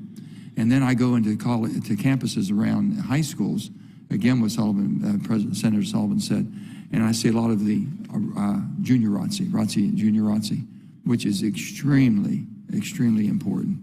It is so needed for structure and stature and this and that, but it gives a kid confidence. And then that child, and I'll ask him, are you going to go into ROTC when you go to college, or are you going to go into military? Some will say yes, and some will say no. But they said the experience I've received, I'll never be able to replicate. I'm thinking that when I was drafted in Vietnam, and we were taking 300 a day out of my university in 1967.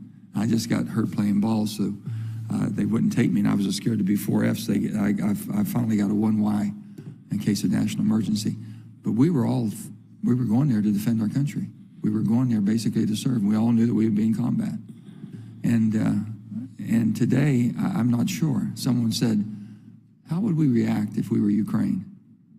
What would be our stature? What would be the military stature to be able to go into a militia, if you will? So the AUMF, we're just going to be voting on AUMF to do, basically, to put a limit to where we're going to have input on any wars. Would that be helpful? I mean, are people losing confidence that we've entered into wars that didn't make any sense?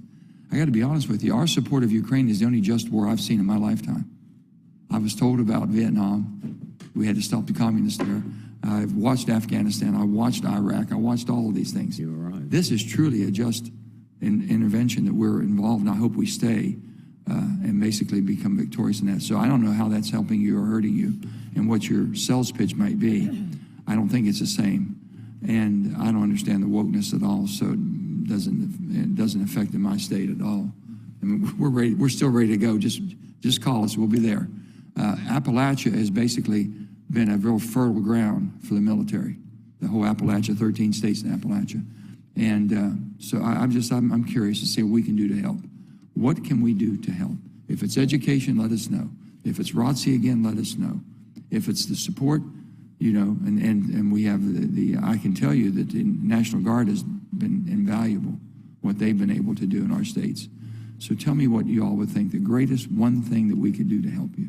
Senator Manchin, I'll just start by saying that creating a conversation nationally about a commitment to public service. Senator Reid spoke earlier, law enforcement professionals, first responders, we're having a hard time getting America's youth population to consider those types of careers in addition to military service. So rebuilding that spirit of national service and reintroducing the military as an option will be number one. Now, Marine, I understand also you all had testified that you're recruiting. Your numbers, were the Marines the only one hitting their targets? Yes, sir. The Marines hit their targets last year, and Air Force, Army did not? The Air Force active did. This year, the Space Force will, but the Air Force is expected to be 10% below our target. So again, what would you want to say we could be of help? Same. Sir, About a week or two ago, Sergeant Major of the Marine Corps, Troy Black, testified before the House Armed Services Committee and brought up the point that if you're reading something about the military in the newspaper, all the bad news goes to page 1, all the good news goes to page 6. We know we have challenges. We know we need to do better supporting our service members and our families, but the extent that we can pull the conversation onto what's right with serving our country, that is the biggest help we can have. Senator, I would agree with my colleagues. Since you asked for one from each of us, I'll add a new one, is passing our budget when it comes before you, because that's critical for making sure that we have the resources we need now and in the future. That's very, very good. I've been told also passing a budget on time can save anywhere from 5 to 10% of the budget we have now. So if you're talking $850 billion, that could be anywhere from 40 to $80 billion or more just by doing it on time. For us to do our job on time is that much savings to the military. Unbelievable. Thank you, Senator Manchin. Thank you for your service. God bless the United States of America. Thank you, Senator Manchin. Senator Tobin, please. Amen. Senator Manchin, on that, thank you. Thanks for being here today. Mr. Raven, I want to ask about some of the Navy's training materials. In his first act as SecDef, Secretary Austin ordered to stand down for training on extremism in the ranks. Each service had to give this training, correct? That's correct, sir. How many Navy sailors received that training, do you think? I believe that was force-wide, so so all sailors, all Marines. Active and reserve? I believe so, sir. That's about 350,000 people in the Navy alone. Are you familiar with the training overall? Generally, I'm not familiar with each product, sir. Okay, our office obtained a copy of the brief that was given to every single sailor officer in the U.S. Navy. One slide says, and I quote, "I come from a very conservative religious family and have views on marriage, abortion, and LGBTQ rights that are often not considered mainstream, but are in keeping with my religious beliefs. I often discuss these issues online and on social media forums maintained by my church. Will I get in trouble for my post?" Are you familiar with this Navy training that went out to all of our sailors? I'm not familiar with that part, sir. Okay, I've got a little slide here I want to submit for the record, Mr. Chairman. Without objection. Thank you. You know, mainstream media means normal. So the Navy is implying here that conservative religious people are abnormal. Kind of concerns me. Mr. Raven, 65% of the American population identifies Christian, and another 4% of Americans are Jewish, Muslim, or Hindu. The vast majority in this country, the Navy's recruiting pool is religious. The Navy's spending millions of man-hours on a training that blatantly calls many of its service members abnormal, and then being surprised that recruiting numbers are down would be like a college football coach walking to a recruiting house and calling mom's wallpaper ugly. I mean, it just doesn't work. I know a little bit about recruiting, and I think we got to do a lot better job than that. So, Mr. Camarillo, the total Army and active reserve and National Guard has a recruiting challenge. I think we all agree with that, and we're all watching it. The active component missed its target by the largest margin in American history in 2022. There are a lot of reasons for that, and we all understand that. Many of my colleagues have hammered that home. I won't repeat that. Everyone in this room, along with most Americans, want to see you and the Army succeed. I don't think there's any doubt about that. I want to shift gears here for a moment. A new recruiting ribbon is not going to cut it, okay? A promotion point scheme that has very little conversion rate, it's not going to be good enough. We got to find new ways. We got to think bigger. In June 2021, the Supreme Court opened the door for the Army and every service to marry national service with participation in collegiate athletics. Private tech companies have demonstrated repeatedly to Army senior leaders the capability to identify, access, and assign America's high school student athletes who wish to continue their education and athletic careers collegiately in exchange for national service. I think we're missing the boat here if we don't look at that. It's not ROTC, it's a 21st century pathway to service. It's a strategy and a tactic guaranteed to produce a well-educated, physically capable, coachable, and aspiring fighting force every year. 45,000 men and women at the Division I level alone are eligible. Can I get your word today that you will investigate this pathway? Senator Tuberville, I just want to say, first of all, the number of efforts that we're undertaking in the Army to address the recruiting challenge are far greater than just the recruiting ribbon. A number of efforts to improve how we attract people to the recruiting workforce, where we station them, how we train them, in addition to surge of marketing and advertising, other incentives for people to join.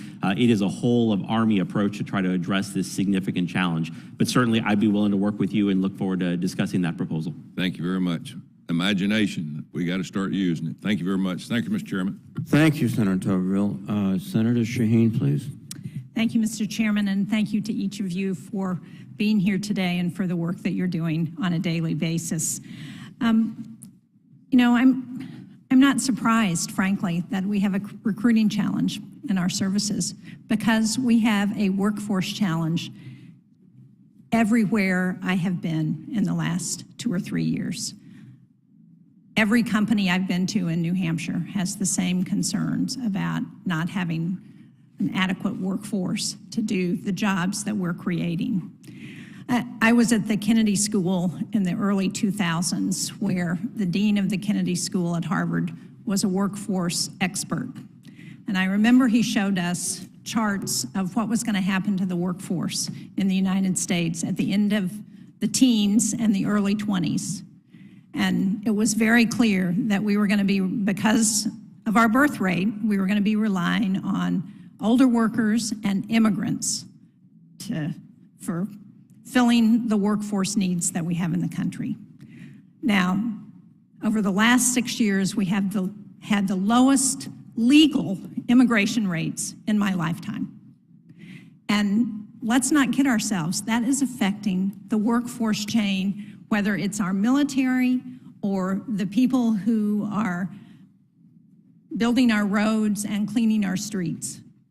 It is affecting us, and until we begin to address the immigration challenge we have in this country, we're going to continue to have the same kinds of problems. And I appreciate the excellent work that all of you are doing to try and be creative to attract people into our military. And I think the discussion about the importance of public service is a really critical one. And I think it's been very helpful to have the public recognize the real responsibility that we have given to the men and women who are serving in our military, and to appreciate that commitment.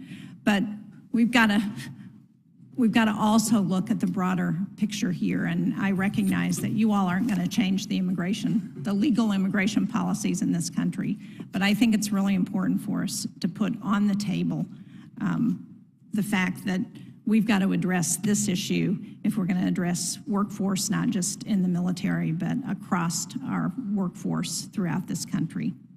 So, having said that, can I ask you about the retention success? Because I didn't get to hear everybody's opening statement, but I know that retention has been one of the areas of success that we've been able to rely on.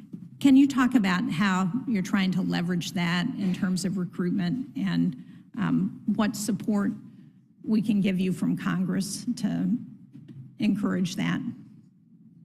I'll open it up to whoever would like to answer. Senator Shaheen, we were very successful last year in achieving 104% of our retention goals, and we're guardedly optimistic we'll achieve similar success in FY23, but it's too early to tell. I think what it shows is, first and foremost, once people join the Army, they want to stay. They appreciate and value the experience they're getting, and it's overwhelmingly positive for the vast majority of our service members. The thing that we need to do with that is make sure that we're converting all of the people that are serving in the Army at every level into a full team effort to try to help build that propensity up in the rest of the country. So some of the things that we're doing, for example, is sending some of our units to local high schools to discuss and engage with administrators, teachers, parents, in places that we don't normally recruit, or where you have a small recruiting workforce that has to cover a wide geographic area. So we're bringing more of our Army into that effort to make sure that we're covering more ground, frankly, across the vastness that this country has to offer. And can you speak to, maybe each of you speak to the importance of recruiting women in order to ensure that we have the numbers we need in our military? There's no question that's a high priority for us, and certainly we're making sure that we're making all the outreach that's necessary to be able to attract the workforce from wherever we find it. Senator, absolutely. The Navy and Marine Corps is dedicated to building diverse, high-performing teams, and women are an integral part of that. As to retention, again, the Navy and Marine Corps continue to do well on retention overall. There are certain career fields where there is showing more strain, and those are career fields that have a lot of competition from the private sector. I would point out aviation and nuclear technologies as two of those where you can have some experience in the service and then be lured by higher salaries, a different pace of life, and so forth. And so I would love to continue the conversation on how we target those specific issues. Secretary Jones. Senator, we're at almost 93% retention for our officers and just a hair under 90% for enlisted. And I think that shows, as my colleagues have stated, the value that we all place on military service once you're actually in and serving and you understand those things that maybe aren't getting the attention that they deserve for the rest of the country. As far as women, that's a priority for us. Our Women in Sports campaign is one way that we are approaching that. Also looking at how we can increase the applications of women to the U.S. Air Force Academy. So we're focused on that in a number of ways because we think that having women understand the value of service will help to get those numbers up. Well, thank you. As we plan for our Service Academy applications in New Hampshire, one of the things that's been really helpful is to do those with everybody in the congressional delegation and to have representatives from the military come and meet with those families. And that really encourages them as they're thinking about their career moves. So thank you for that. Thank you, Mr. Chairman. Thank you very much, Senator Shane. Senator Budd, please. Thank you, Mr. Chairman. The purpose and mission of our military is to provide trained and ready service members capable of deterring aggression and winning America's wars should deterrence fail. I see some heads nodding, but let me just ask, would you all agree with that statement, Secretary Camarillo? I would, Senator. Secretary Raven? Yes. And Secretary Jones? Yes, Senator. Thank you. Millions of Americans right now are genuinely wondering how diversity, equity, and inclusion, gender ideology, and providing taxpayer funding to facilitate abortions increases the military's readiness. They're also wondering whether military service aligns with their values. So, Mr. Raven, in your written testimony, you acknowledge that when you state, today's youth aspire to a lifestyle that maximizes work-life alignment, where a job in the organization they work for are not just a means to an end, but an expression of their values. So other than the pulse surveys previously mentioned, have the services studied or even considered whether a hyper-focus on DEI, gender ideology, and abortion is actually negatively impacting recruiting outside of the pulse survey? Secretary Camarillo? Our surveys were very comprehensive in terms of barriers to service, excuse me, Senator. And so the 16 that were identified on that survey were the ones that came up most frequently. And that's the pulse survey, just to be clear? Yes, it was the one that was done by the Do Army. you have data outside the pulse survey? Other than that done by the Army, no. Secretary Raven, any data outside the pulse survey that's relevant here? So that pulse survey was not conducted by the Department of the Navy, but I would refer you to some comments made by General Berger just this week in terms of how DEI and other initiatives relate to building combat effective teams, and he views that as essential to the Marine Corps future. Secretary Jones? Senator, we have a number of different surveys and climate surveys in particular that address areas like discrimination, racism, those types of things. And so that's a focus of our diversity and inclusion efforts to make sure that we don't have parts of our workforce that feel marginalized, that feel like they aren't able to engage, and so that we can have high-performing teams. So thank you for that. You've added climate to it, but there's no data outside of this showing that climate, DEI, gender ideology, abortion negatively impact recruiting. Senator, if I could clarify that statement, climate surveys, that's a term that we use to assess the climate of an organization. They don't relate to climate change, so just wanted to clarify that. Yeah, I appreciate you clarifying that. Thank you. Changing a bit, Mr. Camarillo, what are some of the Army's learned lessons from its experience with reduced recruit standards back in the 1980s? Certainly, Senator Budd, as the Army leadership has been consistent, our efforts are trying to invest in America's youth to help them to meet the standards that we've set for entry to service. So the best example of that is our Future Soldier Prep Course, which we initiated last year, where we've been able to bring in as many as 3,700 potential candidates for entry into the Army. We've given them the training, both academics and physical skills, to be able to meet our requirements, and we've had a successful outcome with as many as 98% coming through that program. That's great. I heard you mention that in your opening comments and elaborate on that just now. Secretary Raven, last month we learned the Navy was giving a clean slate to sailors who failed their physical fitness assessments, effectively lowering the standards. I understand we need to improve recruiting and retention numbers, but we can't skimp on quality. Can you please walk the committee through the process here, Secretary Raven? Yes, I appreciate that opportunity. So the policy relates to giving commanders the option of extending enlistments or reenlistments to sailors who had not passed previous fitness standards. This is an option given to commanders to assess on an individual basis, can the sailor be brought up to the right physical standards to perform that mission, and is that sailor performing a mission in the Navy that is needed?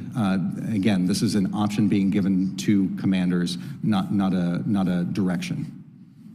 Thank you for that. The way I see it, there are far too many threats facing America, and the military is not a place to practice social experiments or push radical agendas. I appreciate your updates and the panel's time today. And Mr. Chairman, I yield back. Thank you, Senator Budd. Senator Duckworth, please. Thank you, Mr. Chairman. On the issue of diversity, I think it is important to note that greater diversity within the military does make our military more effective. I'll just give you one example. To have in the Hawaii National Guard native Tagalog-speaking personnel who can blend in with the local population in the remote islands of the Philippines in the hunt for Islamic extremists is helpful. The fact that the Illinois National Guard has Polish-speaking personnel who can actually be in Ukraine helping train Ukrainians because we have those language abilities is good for military readiness.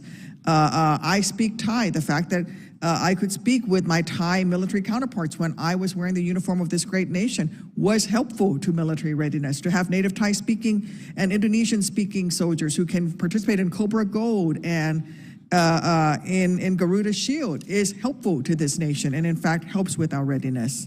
I want to thank Mr. Chairman and thank our witnesses for appearing today. As you noted in your statements in response to my colleagues' questions, the services are struggling to meet their recruiting goals, in part due to a historically small pool of eligible recruits. And I appreciate your department's efforts to address the many causes of this problem, but I do think we need to also talk about other ways to expand that recruiting pool. This year, I'm introducing the Enlist Act. This legislation will allow the Department of Defense to expand its recruiting pool to include individuals like DACA recipients and other longtime residents in this country who can pass a DoD background check and meet the service's high standards for enlistment. So we don't lower the standards at all. In fact, we require them to meet the standards. While maintaining the department's security standards, the Enlist Act will aid the service's recruitment efforts by allowing a highly skilled and motivated individuals to succeed in the military. Who would be the people who could do this? DACA folks, dreamers, people who came here on an education visa and attended an American university and now cannot get a work visa here would be likely to be able to qualify for this.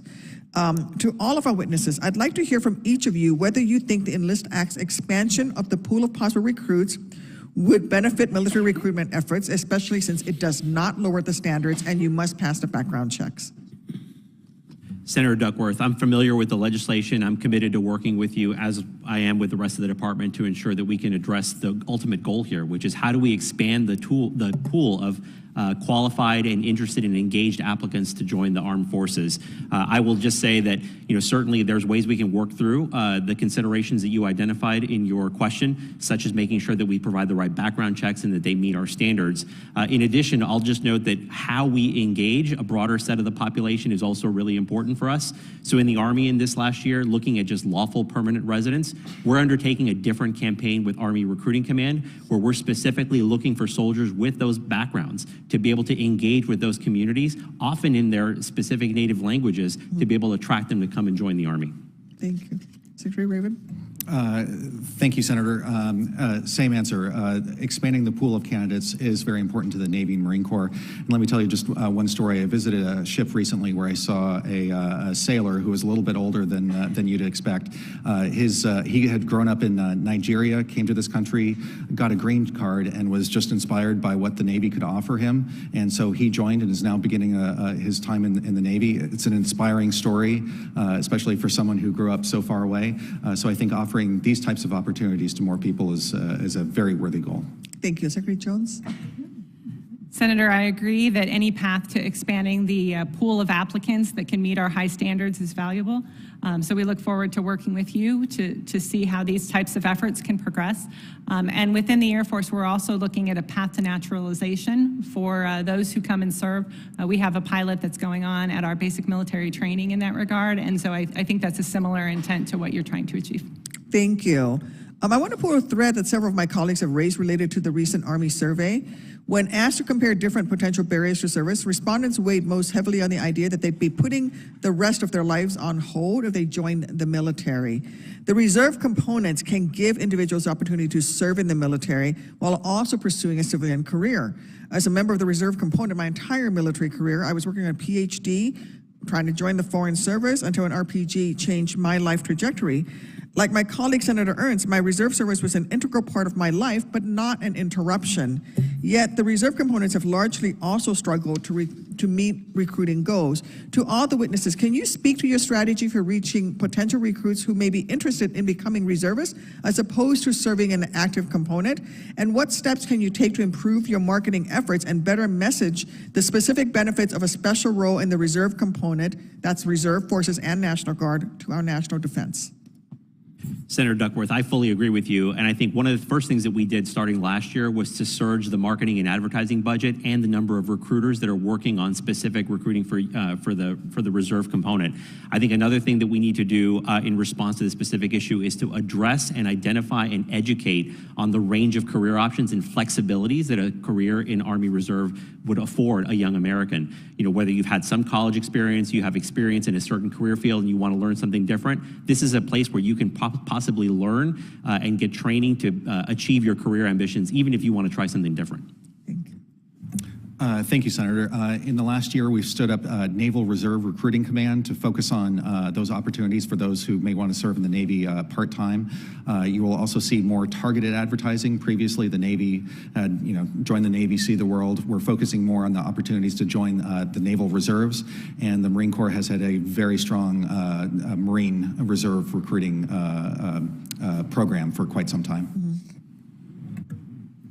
Senator, we also have launched new recruiting campaigns for both the Air Force Reserve and Air National Guard. We appreciate the additional funding in 23 that will allow us to continue those efforts. One thing that we have seen as a challenge that's impacting our numbers is our high retention that is impacting those who previously served moving on to the Guard and Reserves. So we're having to expand the pool that we consider for the Guard and Reserve for those who have never previously served, and looking for new ways to do that. But again, appreciate the additional efforts from the Congress that allow us to do that. Thank you. As I yield back to the chairman, I also want to mention the Lionesses who demonstrated the importance of having diversity, because to have that all-female Marine Corps unit allowed us to gather intelligence and interact with women in Afghanistan in a way that all-male units could never do. Thank you. Thank you, Senator Duckworth. Senator Schmidt, please. Thank you, Mr. Chairman. I suppose what you're hearing today is a voice of frustration that our military, the most honored and respected military in the world, certainly among the American people, that this administration is hell-bent on politicizing that the offspring of identity politics, which is incredibly divisive, has now made its way through DEI trainings in these branches. And I think you're hearing that from a number of senators, which is reflective of what's happening across the country, what we hear from our citizens. It is naive to believe that this is not divisive among recruits or people in the military. We have heard from members of the military who've said that they resent being subjected to this totem pole of grievances, this oppressor versus oppressed, The military has been a shining example of what a meritocracy can mean. People from the humblest beginnings can rise to the highest ranks, do heroic things. Parades can be thrown, in New York City for these heroes. And that this flippant desire to inject politics now is dividing this committee, it's dividing this country, it's completely unnecessary. The United States of America is an idea, the American idea that, everybody is born with certain rights and they can pursue their dreams, and we believe in equality of opportunity. This sort of obsession with this equity agenda that you all are defending here today with just sort of a word salad is divisive. And the military literally has stood as this most respected institution where people can achieve great things and protect this country. And here we are in a committee hearing when China is militarizing islands. They mean business. And we're having to spend time to talk about DOD's $114 million budget request for diversity, equity, inclusion training. This stuff is nuts. I want to ask each of you, have you heard, is there any intelligence that you've heard that communist China is somehow intimidated or deterred by our DEI initiatives? I'll take that as a collective no. And so our focus here is maddening, I think, to a lot of members, as you've heard. And I want to ask a couple of specific questions. Ms. Jones, specifically, the DOD has put out an equity action plan issued a few weeks ago that said the department is implementing a range of initiatives to ensure equity for minority service members at critical career touchpoints that include recruiting and accessions, progression, and promotion at the senior leader level, ensuring equity. What does that mean? What does ensuring equity mean? Senator, I don't know that it's possible to ensure equity, but as an example, when we look at promotion boards, all of that information on demographics is hidden. But afterwards, we look to see, are there any trends that we think are challenging? Are there any groups that we feel like maybe we need to relook how we're approaching training, or are there barriers? For example, the barriers that we had with women who were choosing to leave our service because of some of the policies that we had. So that's what we're focusing on. What are you measuring? Right? Because I think we all still believe, I hope, in equality of opportunity. Ensuring equity or outcomes, the government really shouldn't be in the business of that. So I don't know exactly what that means or how you're measuring quote unquote success. Senator, our retention is a key focus of that. And again, we're not looking at any quotas. It's based on meritocracy, but we are looking for where there are barriers to serve that are impacting certain parts of our population in different ways. Okay. Well, I'm running out of time, and I want to ask this to anybody who's willing to answer this. Undersecretary Cisneros testified to our personnel subcommittee last week that DOD continues to take steps to improve and increase DEI, and the department is working to further understand root causes in the area where we lack diversity and develop initiatives that have measurable outcome matrix, maintain appropriate data to inform and target efforts, ensure environments are inclusive for all who serve, and foster strong governance structure to oversee these efforts. Look, I don't think you're going to find anybody in here and across this country who doesn't believe people should be treated with respect, with dignity, no matter who you are. And we want the best defending this great country, but I just am very concerned. I don't know what develop initiatives that have measurable outcome metrics based on equity means. And by chasing this, it's driving a wedge in the military. And it's completely unnecessary. And by the way, we're spending, like I said, $114 million on that, just in this one department, not government-wide, but with DOD. Can anybody tell me what the metrics are for equity? Because it's an outcome-based measure, right? Like, what is it that we're measuring? Sir, for the Navy and Marine Corps, the ultimate measure of how we are doing is our ability to deter and fight and win wars. And in close consultation with both service leadership of the Navy and Marine Corps, we have heard that developing diverse, capable teams is essential to developing warfighting capability. The Sergeant Major of the Marine Corps testified about 2 weeks ago at the House Armed Services Committee. Pretty much the first thing that he said out of his mouth is that the Marine Corps is ready to fight tonight. Well, real quickly, because this is all I've got time for. Since you're speaking, obviously, here in capacity with the Navy, Anderson Air Force Base has a memo that's been uncovered that you can't refer to someone as him or her, yet they have gender identity trainings. How does that? And by the way, the justification for that is to add to, lethality. How does that help us be a better fighting force by not referring to a man as him or her in a memo? How does that help us? And I'm happy to provide, if you're not familiar with the document that was uncovered last summer. How does that help us? How does that make us more lethal fighting force? Sir, I can say every day in the Pentagon, there's yes, sir, no, ma'am, and so forth. So I'll have to take a look at. Well, we'll follow up. Appreciate it. Thank you. Thank you, Senator. Senator Rosen, please. Thank you, Chairman Reed. Thank you for holding this hearing. I want to thank the witnesses for testifying today, and I especially want to offer Secretary Raven and his staff my personal gratitude.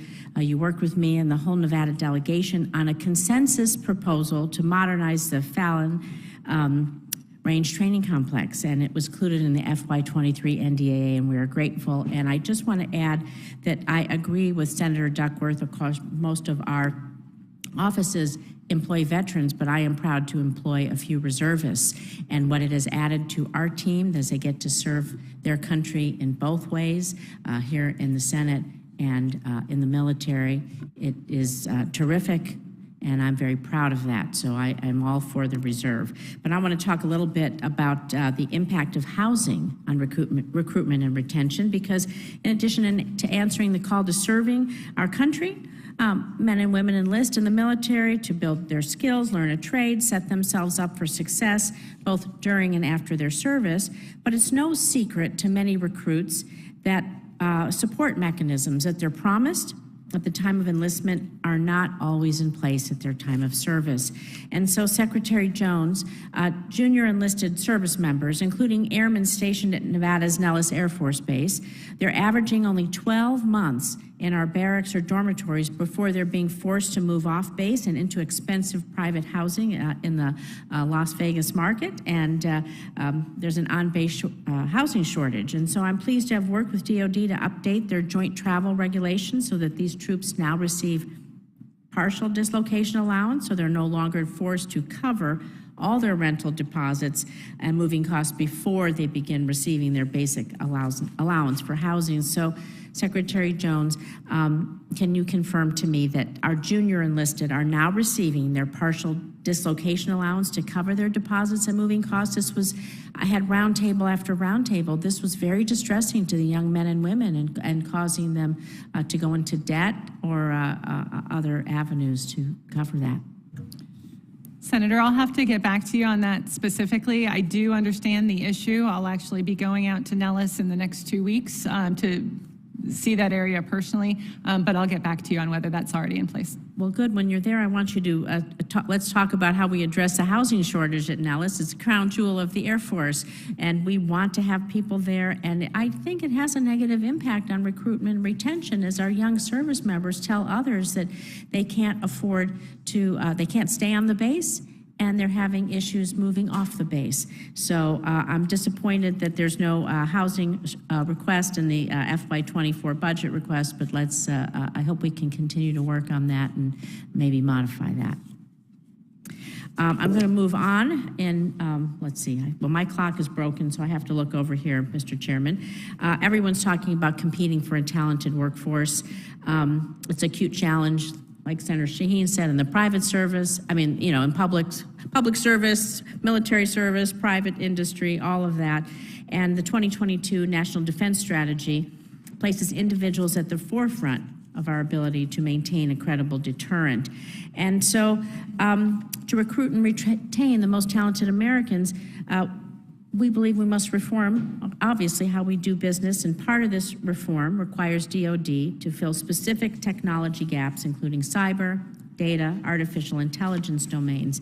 And so I have a few bills out there for civilian cybersecurity reserve and other things, whether it's in DHS or here in the Department of Defense. But to each of you, can you address the specific steps that you're taking to look at targeting those skills for a workforce so we can recruit that talent? I'll start, Senator. Just really quickly, we are doing greater outreach with soldiers and civilians who have expertise in these areas to do more outreach to colleges, universities across the country and find and establish talent pipelines. The second thing I'll say is that we're reinforcing those efforts on the civilian side by instituting in the Army a cyber-accepted workforce that enables us to use much more flexible hiring authorities. The idea is let's build the team together of people that are ambassadors for this critical capability in the Army. Thank you, Senator, and your leadership on the Fallon range expansion was critical to everything, so thank you very much for that incredible partnership. In terms of getting and maintaining the talent we need in all these high-tech areas, it's both on the uniform side and the civilian side, and also on the industry side. On the civilian side, we have warfare centers across the nation that are really focused on making sure that we outreach to universities to get graduates interested in coming to work for the Department of the Navy on really high-tech, exciting things that are being done across cyber and a whole bunch of other disciplines. Where I think we see more challenges, as you point out, is on the retention side, where there are attractive opportunities. Once you've worked in this incredible environment of innovation and moving things forward, you're in demand. And so we are competing for talent, and I'd love to work with you on some initiatives in that front, too. Thank you. Ma'am. Senator, we have similar programs to our colleagues with targeted bonuses for some of these high-tech areas, also university programs. And we are doing a workforce study across our force to include civilians specifically aimed at that cyber talent that is also very hard to keep. So I appreciate the opportunity to work with you on that. Yeah, I really believe in some of the bills I have out there we've discussed. I'd love to work with you all on this, how non-traditional cyber reserve models based on the reserve a model that you already have can help people who have advanced degrees and long-term experience in these very specific fields that can really potentiate what we do to defeat our adversaries. So thank you very much, Mr. Chairman. Well, thank you very much, Senator Rosen, and I want to thank the panel for your excellent testimony today. I think you've really put this all in context that in order to succeed, deter, and in fact, I think one of the most significant deterrences from our enemies is recognizing that we have a military that is the most adept, the most talented, the best trained, and the readiest force in the world. And that's a function of having training that not only just technical, but also brings together people from different backgrounds, different experiences, and making them one. And that's an accomplishment that other nations are very envious about. We have to keep that up, I think. But your excellent testimony today has given us the perspective that we need as we go forward, and I want to thank you. And with that, let me call the hearing to adjourn.